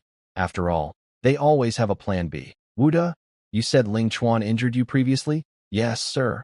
Wu Da yanked up his pants to show his still-healing leg wound. The one from my dagger. The one I'd completely forgotten about because it happened approximately 17 crises ago. Ling Chuan, you wounded a fellow soldier. Do you plead guilty? Now here's where I did something that surprised everyone, including Chun, who almost swallowed his tongue. Guilty, sir. Zhang Ji actually froze. His whole strategy was to get me arguing, get me defensive, get me explaining the context, which would inevitably lead back to Su Li, which would raise questions about her identity, which could unravel everything. By pleading guilty immediately, I cut off every avenue of investigation. No context. No backstory. No, well, I stabbed him because Lu Wu sent 3 men to kidnap my wife. Yep. Did it. My bad. Chen understood instantly. He'd been about to explain the circumstances, but he caught my play. Su Li's identity as a disgraced general's daughter was a bomb we could not let this weasel discover. Zhang Ji recovered and handed down his sentence. 10 strikes with the military rod. 10 silver taels compensation to Wu Da. And your battle rewards are cut in half. Accepted, sir. Half my rewards. Half. For killing an enemy general, designing the battle that wiped out 1,000 troops, and saving the entire fortress. Cut in half because some pencil pusher was mad about his useless brother-in-law. Zhang Ji stood up to leave, pausing next to me to whisper, you dodged a bullet today, boy. But this isn't over. Pray I don't find evidence. Then he swept out with his bodyguards, leaving behind the faint smell of expensive tea and bureaucratic malice. Wu Da was terrified. His big protector had just walked out the door, and he was now standing alone in a room with the guy he'd just tried to get executed. His remaining leg was shaking so hard, it was practically dancing. I walked up to him. He flinched like I was about to rip his head off. I smiled. Relax. I'm not petty. I'll have someone bring you the 10 taels. You can go. He vanished so fast he left a Wu Da-shaped dust cloud. I think he set a speed record for a man with a wounded leg. Chen came back from seeing Zhang Ji off and collapsed into his chair. That was too close. I was terrified you'd lose your cool. I was fine. You were the one sweating bullets. Of course I was. If the truth came out, my head rolls too. He glared at me, then softened. You pleaded guilty to protect Su Li's identity, didn't you? I nodded. Zhang Ji was fishing. Any explanation of why I stabbed Wu De would lead to why Lu Wu sent men after Su Li, which would lead to who Su Li really was, which would lead to a political nightmare that could get us all killed. 10 rod strikes and lost silver was a bargain compared to that. Chen slapped my shoulder. You've got heart and brains. I didn't pick wrong. That afternoon, the official rewards arrived. The Empire had a dedicated military merit office that delivered payment directly to soldiers, specifically designed to prevent officers from stealing their subordinates' bonuses. A nice system. In theory. In practice, guys like Lu Wu had been robbing people blind for years, and nobody cared. Every soldier at Wolf Beacon got at least 10 silver taels. The dead soldiers' shares would be sent to their families. It was a well-designed system from the Empire's golden age, still technically functioning, just leaky, like a beautiful ship with 100 holes, slowly sinking while everyone pretended it was fine. My share, after Zhang Ji's vindictive 50% haircut, was still decent. But every coin that was missing reminded me of a simple truth about this world. It doesn't matter how many enemies you kill or how many battles you win. If the wrong bureaucrat doesn't like you, your achievements get shaved down like a sheep in spring. Note to self, eventually, I need to be the one sitting in that chair, not the one standing in front of it. 2,000 taels of silver. That was my reward for killing an enemy general, masterminding a battle that annihilated 1,000 elite troops, sniping an enemy captain at 300 steps in a blizzard, and saving the entire fortress. For context, killing Muurzo alone should have earned me 3,000 taels, a promotion to captain, and command of 1,000 men. Add the New Year's Eve battle and killing Tai Lo, I should have been looking at a regional command position. Instead, I got company commander, a rank I already had, and pocket change. Zhang Ji had gutted my rewards like a fish. The man couldn't prove I killed his brother-in-law, so he did the next best thing. He robbed me through paperwork. The most dangerous weapon in any bureaucracy isn't a sword. It's a pen held by a petty man. But you know what? I wasn't mad. Because 2,000 taels was still more money than anyone at Wolf Beacon had ever seen at once. And I had plans for it. First stop, the fabric shop. Give me the best stuff you've got. The owner practically levitated with excitement. Commanderling, shopping with the missus? I just got some premium silk brocade from the capital. He rolled out 4 bolts of gorgeous fabric. I couldn't tell the difference between expensive cloth and regular cloth. In my previous life, I wore military uniforms and gym clothes, but I could tell by Su Li's eyes going wide that this was the good stuff. Daughter of a general knows her textiles. Darling, maybe we should look at other shops, she said, already calculating prices in her head. My wife, beautiful, brilliant, and incapable of spending money without guilt. The shop owner panicked. Ma'am, nobody else in this town carries material like this. And honestly, I've had these sitting unsold for months. I'll give you wholesale price. I saw Su Li's fingers lingering on the red silk. Decision made. We'll take all of it. All? Su Li and the shopkeeper said in perfect unison, wearing identical shocked faces. It was like watching a comedy duo who didn't know they were performing. Yep. How many outfits can you make from 4 bolts? The owner didn't even need an abacus. 1 outfit each from every bolt, plus leftover fabric. 35 taels total with labor. Done. And make the red ones into wedding clothes first. We're getting married in 3 days. A wedding. I'm definitely coming for free drinks. I slapped down 20 taels in official silver and watched Su Li's face cycle through. That's so much money, too. But it's for our wedding, too. I'm so happy I might cry. The full emotional circuit in about 4 seconds. Oh, and save me the scraps, Su Li told the shopkeeper. Outside, I asked what she needed scraps for. She turned pink. 4 undergarments. And maybe baby clothes. And little shoes. 4. Later, my heart did a backflip. Wait, are you? It's been 1 day, she squeaked, face now approximately the color of the wedding silk. I don't know yet. Next stop. Jewelry. A pair of jade bracelets and a gold hairpin. In my previous life, I'd always thought expensive gifts were overrated. Turns out, buying beautiful things for someone you actually love hits completely different. Every tael spent felt like an investment in happiness. Su Li suggested buying red paper for wedding decorations, paper-cut designs, door banners, the works. Then she asked the practical question. How many people are we inviting? Our little courtyard can't fit many. We're doing it at the military camp. Open invitation. Everyone comes. Everyone? That's 500 soldiers plus townspeople. Do you know how much? 2,000 taels, remember? And a wedding only happens once in a lifetime. I want to share it with everybody. Suli stopped walking, turned to me with a very serious expression. What did you just say? 2,000 taels? After that, wedding. Happens once. In a lifetime? Pa. Don't say that. She waved her hands frantically, genuinely distressed. You're going to become a great general someday. You'll need to take concubines. How can you say you'll only marry once? In this world, powerful men were expected to collect wives like trading cards. A man with only one wife was considered either poor, unlucky, or controlled by a jealous woman. I'm not taking concubines, I said without even thinking. But people will say I'm selfish and possessive. I stopped, held her shoulders, and looked straight into her eyes. Suli, listen to me. One lifetime. One woman. You. My heart only has room for one person, and that seat is permanently taken. She trembled, tears spilling again. Happy tears this time. The kind that come when someone promises you something so pure you almost can't believe it's real. Meeting you is the greatest blessing of my entire life, she whispered. Stop crying, silly. It's New Year's. Tears are bad luck. That afternoon, I personally walked through the entire camp inviting everyone to the wedding. Free food, free drinks, absolutely no gifts allowed. The response was overwhelming. Every soldier, every townsperson, everyone wanted to celebrate. I wasn't just that kid anymore. I was the guy who killed their nightmare, saved their fortress, and was now throwing the biggest party Wolf Beacon had ever seen. Then Chen summoned me. I grabbed a bottle of my homemade distilled liquor, my secret weapon for social situations, and headed over. He got straight to business. Draw out that 5 elements formation. Every detail. We're training the entire garrison. No secrets held back. I drew the full array, individual positions, weapon assignments, role responsibilities. Then I went further.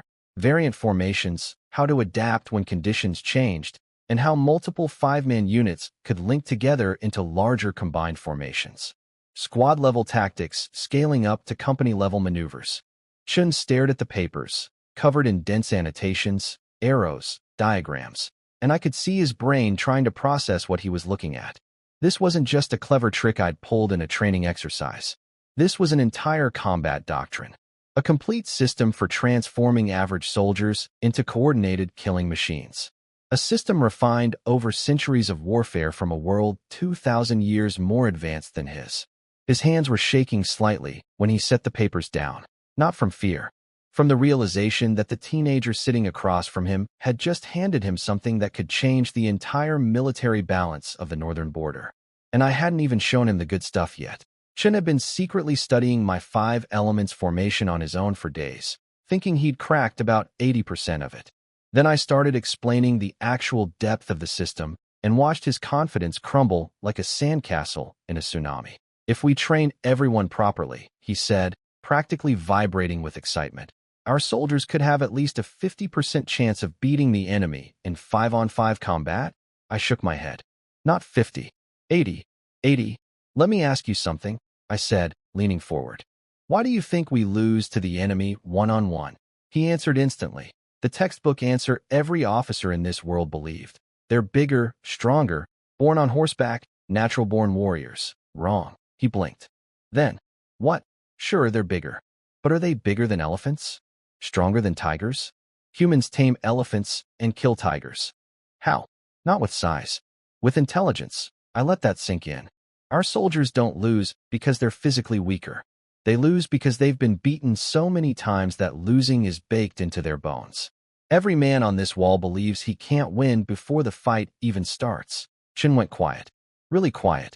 The kind of quiet where a man is having his entire worldview rearranged like furniture in a room he thought he knew. I kept going, because honestly, this needed to be said, and nobody else was going to say it. When this empire was at its peak, nobody could touch us. Not the northern tribes, not the southern kingdoms, not the eastern islands, not the western empires. Same people, same blood. What changed? Not our bodies, our spirit. We got beaten enough times that fear became the default setting. Soldiers hear enemy hoofbeats and their legs shake. They hear bowstrings and their blood freezes. A terrified army can't win even if you hand them the best weapons in the world. Chen looked like someone had slapped him with the truth, and he couldn't decide whether to thank me or cry. He'd been making excuses for years. They're just bigger. They're natural warriors. Comfortable lies to avoid the ugly reality that his men had forgotten how to believe in themselves. So how do we win? He asked, voice cracking. A decent army needs strong bodies, sharp weapons, and solid armor. That's baseline. A good army adds iron discipline. Every order followed instantly, no exceptions, from the general down to the lowest soldier. I paused. But an unbeatable army? That needs something beyond all of that. Chen stared at me like a man dying of thirst watching someone pour water. Throughout history, every legendary military force that swept across battlefields, that won battles outnumbered 10-1, they all shared one thing. Unstoppable momentum. Absolute confidence. The willingness to die without hesitation. I looked him straight in the eyes. Strategy is chess. Every move final. No takebacks. When the blade points forward, even the heavens go silent. A truly invincible army isn't unbeatable because nobody can defeat them. They're unbeatable because nobody dares to try. I let the word hang in the air. That is military soul, military soul. 2 words. Chen sat there like he'd been struck by lightning. His tea went cold. His brain went haywire. Everything he'd read in 10 years of military textbooks had just been outclassed by a teenager's 30-second speech. I could see the gears turning. He was already imagining what Wolf Beacon could become. Not just a defensive outpost clinging to survival, but a force. Something the enemy would learn to fear instead of mock. He wanted to hand me his entire command right then. I could see it in his eyes. But he knew I wouldn't take it, and more importantly, he knew I was destined for something bigger than a 500-man border fort. Wolf Beacon was my starting line, not my finish line. Tell me, he said, grabbing my hands like a man proposing. Where do we start? I laughed. Sir, I came here to invite you to my wedding. And you're trying to turn me into your personal drill sergeant. Help me train the troops, and I'll give you 10 taels as a wedding gift. I opened my mouth to refuse, but 10 taels. The man knew my weakness, not greed. I just genuinely couldn't say no to someone who'd stuck his neck out for me multiple times. Chen had saved my life, protected Su Li, covered up a murder, and faced down a hostile bureaucrat for me. This was the least I could do. So I laid out the whole program, my previous life's military training system, adapted for medieval soldiers who'd never heard of push-ups. Physical conditioning, formation drills, discipline protocols, mental toughness exercises. I scaled everything down because if I gave them the actual Special Forces regimen, they'd be dead by lunchtime. This is a gradual process, I warned. You won't see results in 3 or 5 days. But if you commit, truly commit, no shortcuts, no exceptions, within 3 months, every single soldier will be transformed. We talked until almost midnight. Chenze brought snacks and half a jug of that leftover 10-mile fragrance wine, the stuff Chao Zheng had bought for his treason dinner. I recognized it immediately. Sir, you're from a noble family. Serving leftover wine from a traitor's party? Isn't that a little embarrassing? He waved me off. Be grateful. Anyone else wouldn't even get this. I pulled out my secret weapon, the bottle of distilled liquor I'd made yesterday. Set it on the table. Keep your leftovers. Try something I made myself. You made wine? He looked at me like I'd just claimed I could breathe underwater. What nonsense. I popped the cork. The aroma hit him like a freight train made of flowers and happiness. His nostrils flared. His eyes went wide. His entire skeptical attitude evaporated in approximately 0.3 seconds. What? I asked that smell. He snatched the bottle, poured himself a huge bowl, and then just stared at it. Crystal clear, transparent as spring water. He'd never seen alcohol that wasn't cloudy or murky. In his entire life, every drink he'd ever had looked like muddy puddle water compared to this. Is this just water? Drink it and find out. He was about to taste the first distilled spirit in this world's history. A liquor so far beyond anything that existed here that it might as well have been bottled magic. I sat back and waited for the show. Because watching people try hard liquor for the first time? That never gets old. Chun grabbed the bowl and took a massive gulp before I could stop him. What followed was the most beautiful thing I've ever witnessed. His eyes bulged. His face turned the color of a tomato having a panic attack. He started coughing so violently I thought he might actually launch a lung across the room. What the?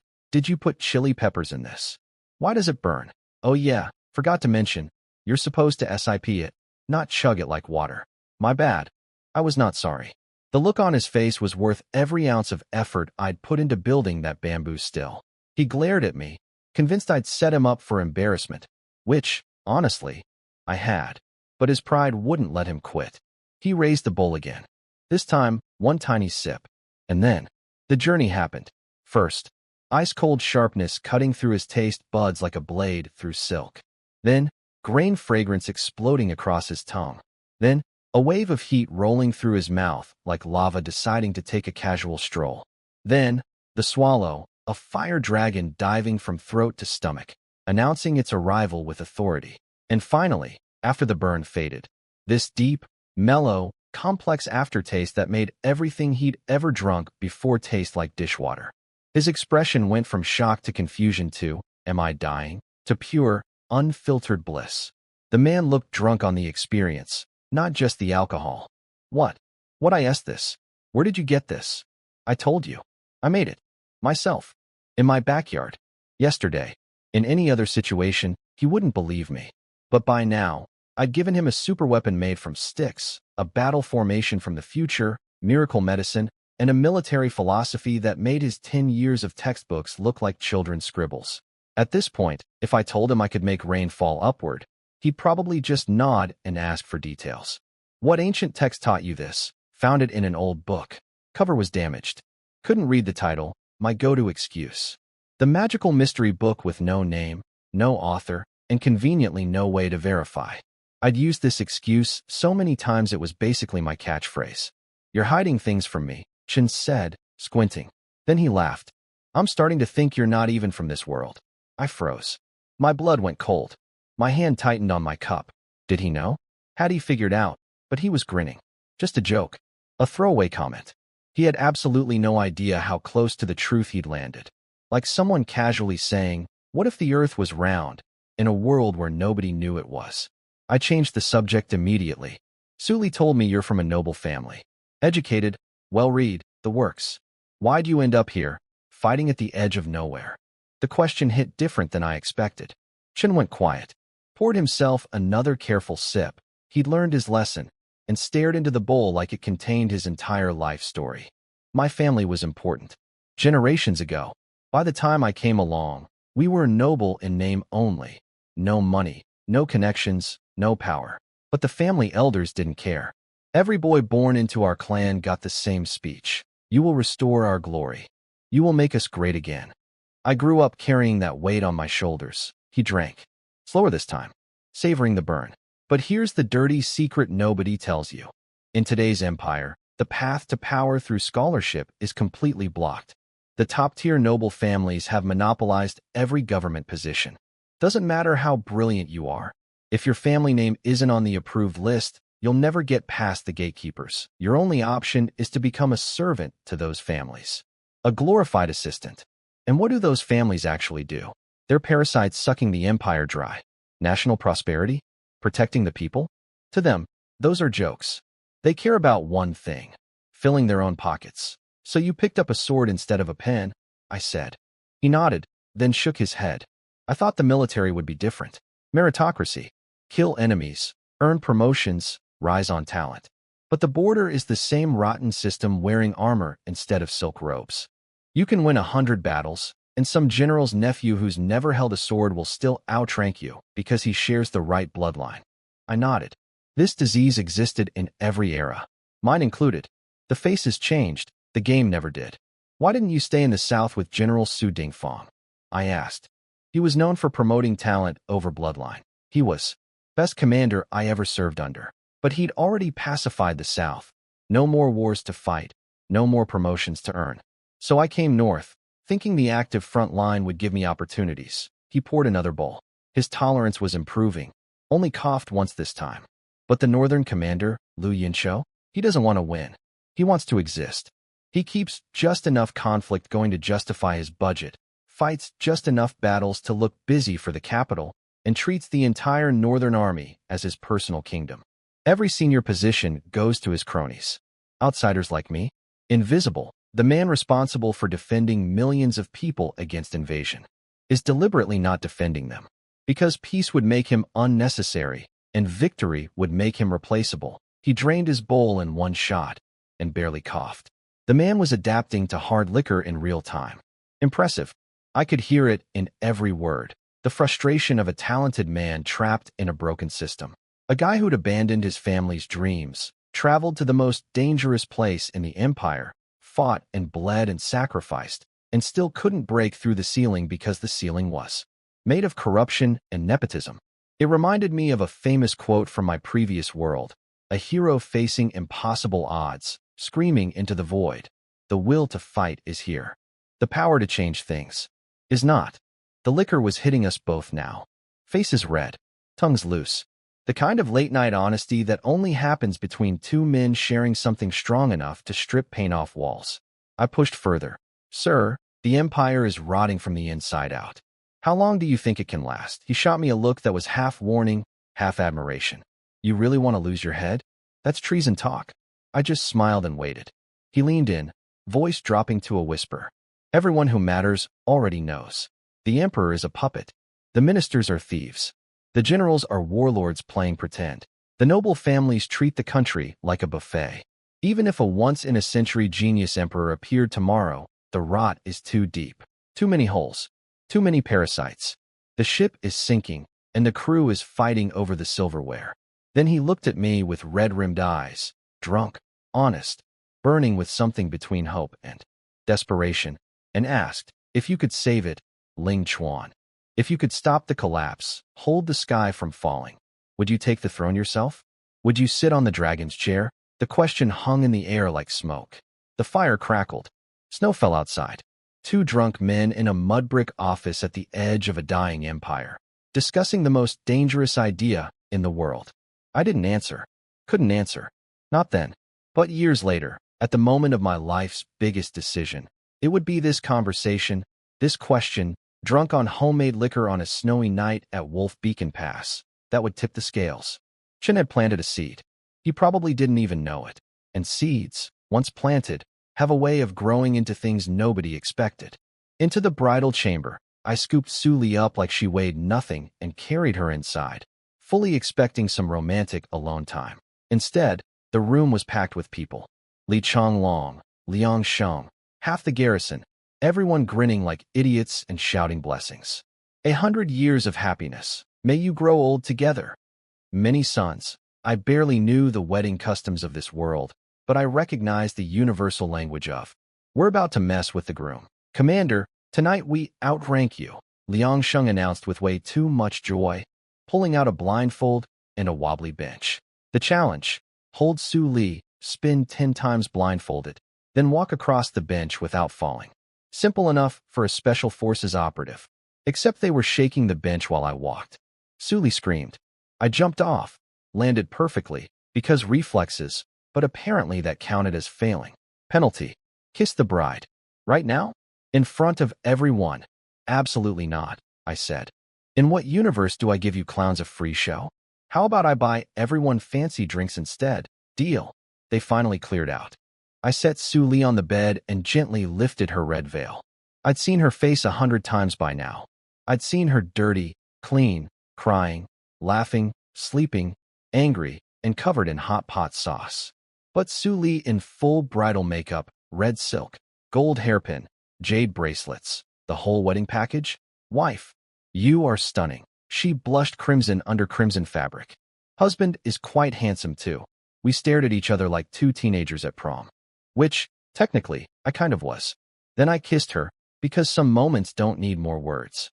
People are watching, she whispered. Then they can enjoy the eye infection they deserve. I yanked the blanket over both of us. Outside the door, a dozen grown soldiers were pressed against the crack like 5-year-olds spying on their parents. All they could see was a red blanket doing waves. Ahem. Chen appeared behind them like a ghost. Every single peeping Tom scattered like roaches. The captain's timing was, for once, perfect.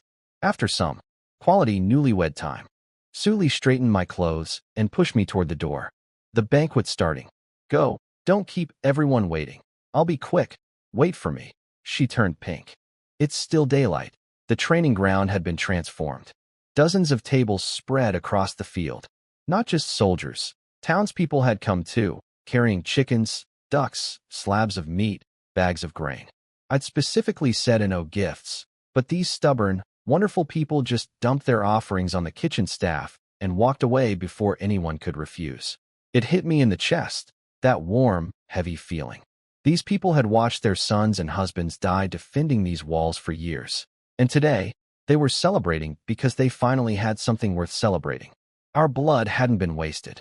The food was incredible. The Swallow Snow Tower owner was doing the cooking. Chen had cleared him of any involvement in Chao Zhang's treason. The poor man had been coerced, his kids held hostage. He'd actually helped us by secretly telling Li Chonglong the layout of the back courtyard before the ambush. Good guy, great chef. But the real star of the show wasn't the food. Everyone settle down, I called out. Before we eat, we drink. Yusheng placed 1 jug of my homemade distilled liquor on each table. About 5 pounds per table. Roughly 1 bowl per person. The crowd looked at the modest jugs with visible disappointment. The food was lavish. Whole fish from Washing Armor Lake. Roast duck. The works. But 5 pounds of wine for a table of soldiers? That's a spit. Is this 10 Mile Fragrance? Someone guessed hopefully. Nah, those jugs have brand labels. These are plain rice wine containers. Commander Xiong, never one for subtlety, bellowed. Brother Ling. 5 pounds per table? That's not even enough to rinse our mouths. I grinned. Trust me, Commander. This isn't ordinary wine. Even with your legendary tolerance, you won't handle more than 1 pound. 1 pound? Are you insulting me? I could drink 5 pounds without breathing. Really? Because Captain Chun had 8 ounces the other night and passed out without knowing what hit him. Every head swiveled toward Chun. His face went dark as a thundercloud. I just told 500 people that their fearless captain got knocked out by less than a pound of my homebrew. He was going to kill me later. But to his credit, he backed me up. The wine is unusual. 1 bowl per person. No more. That's an order.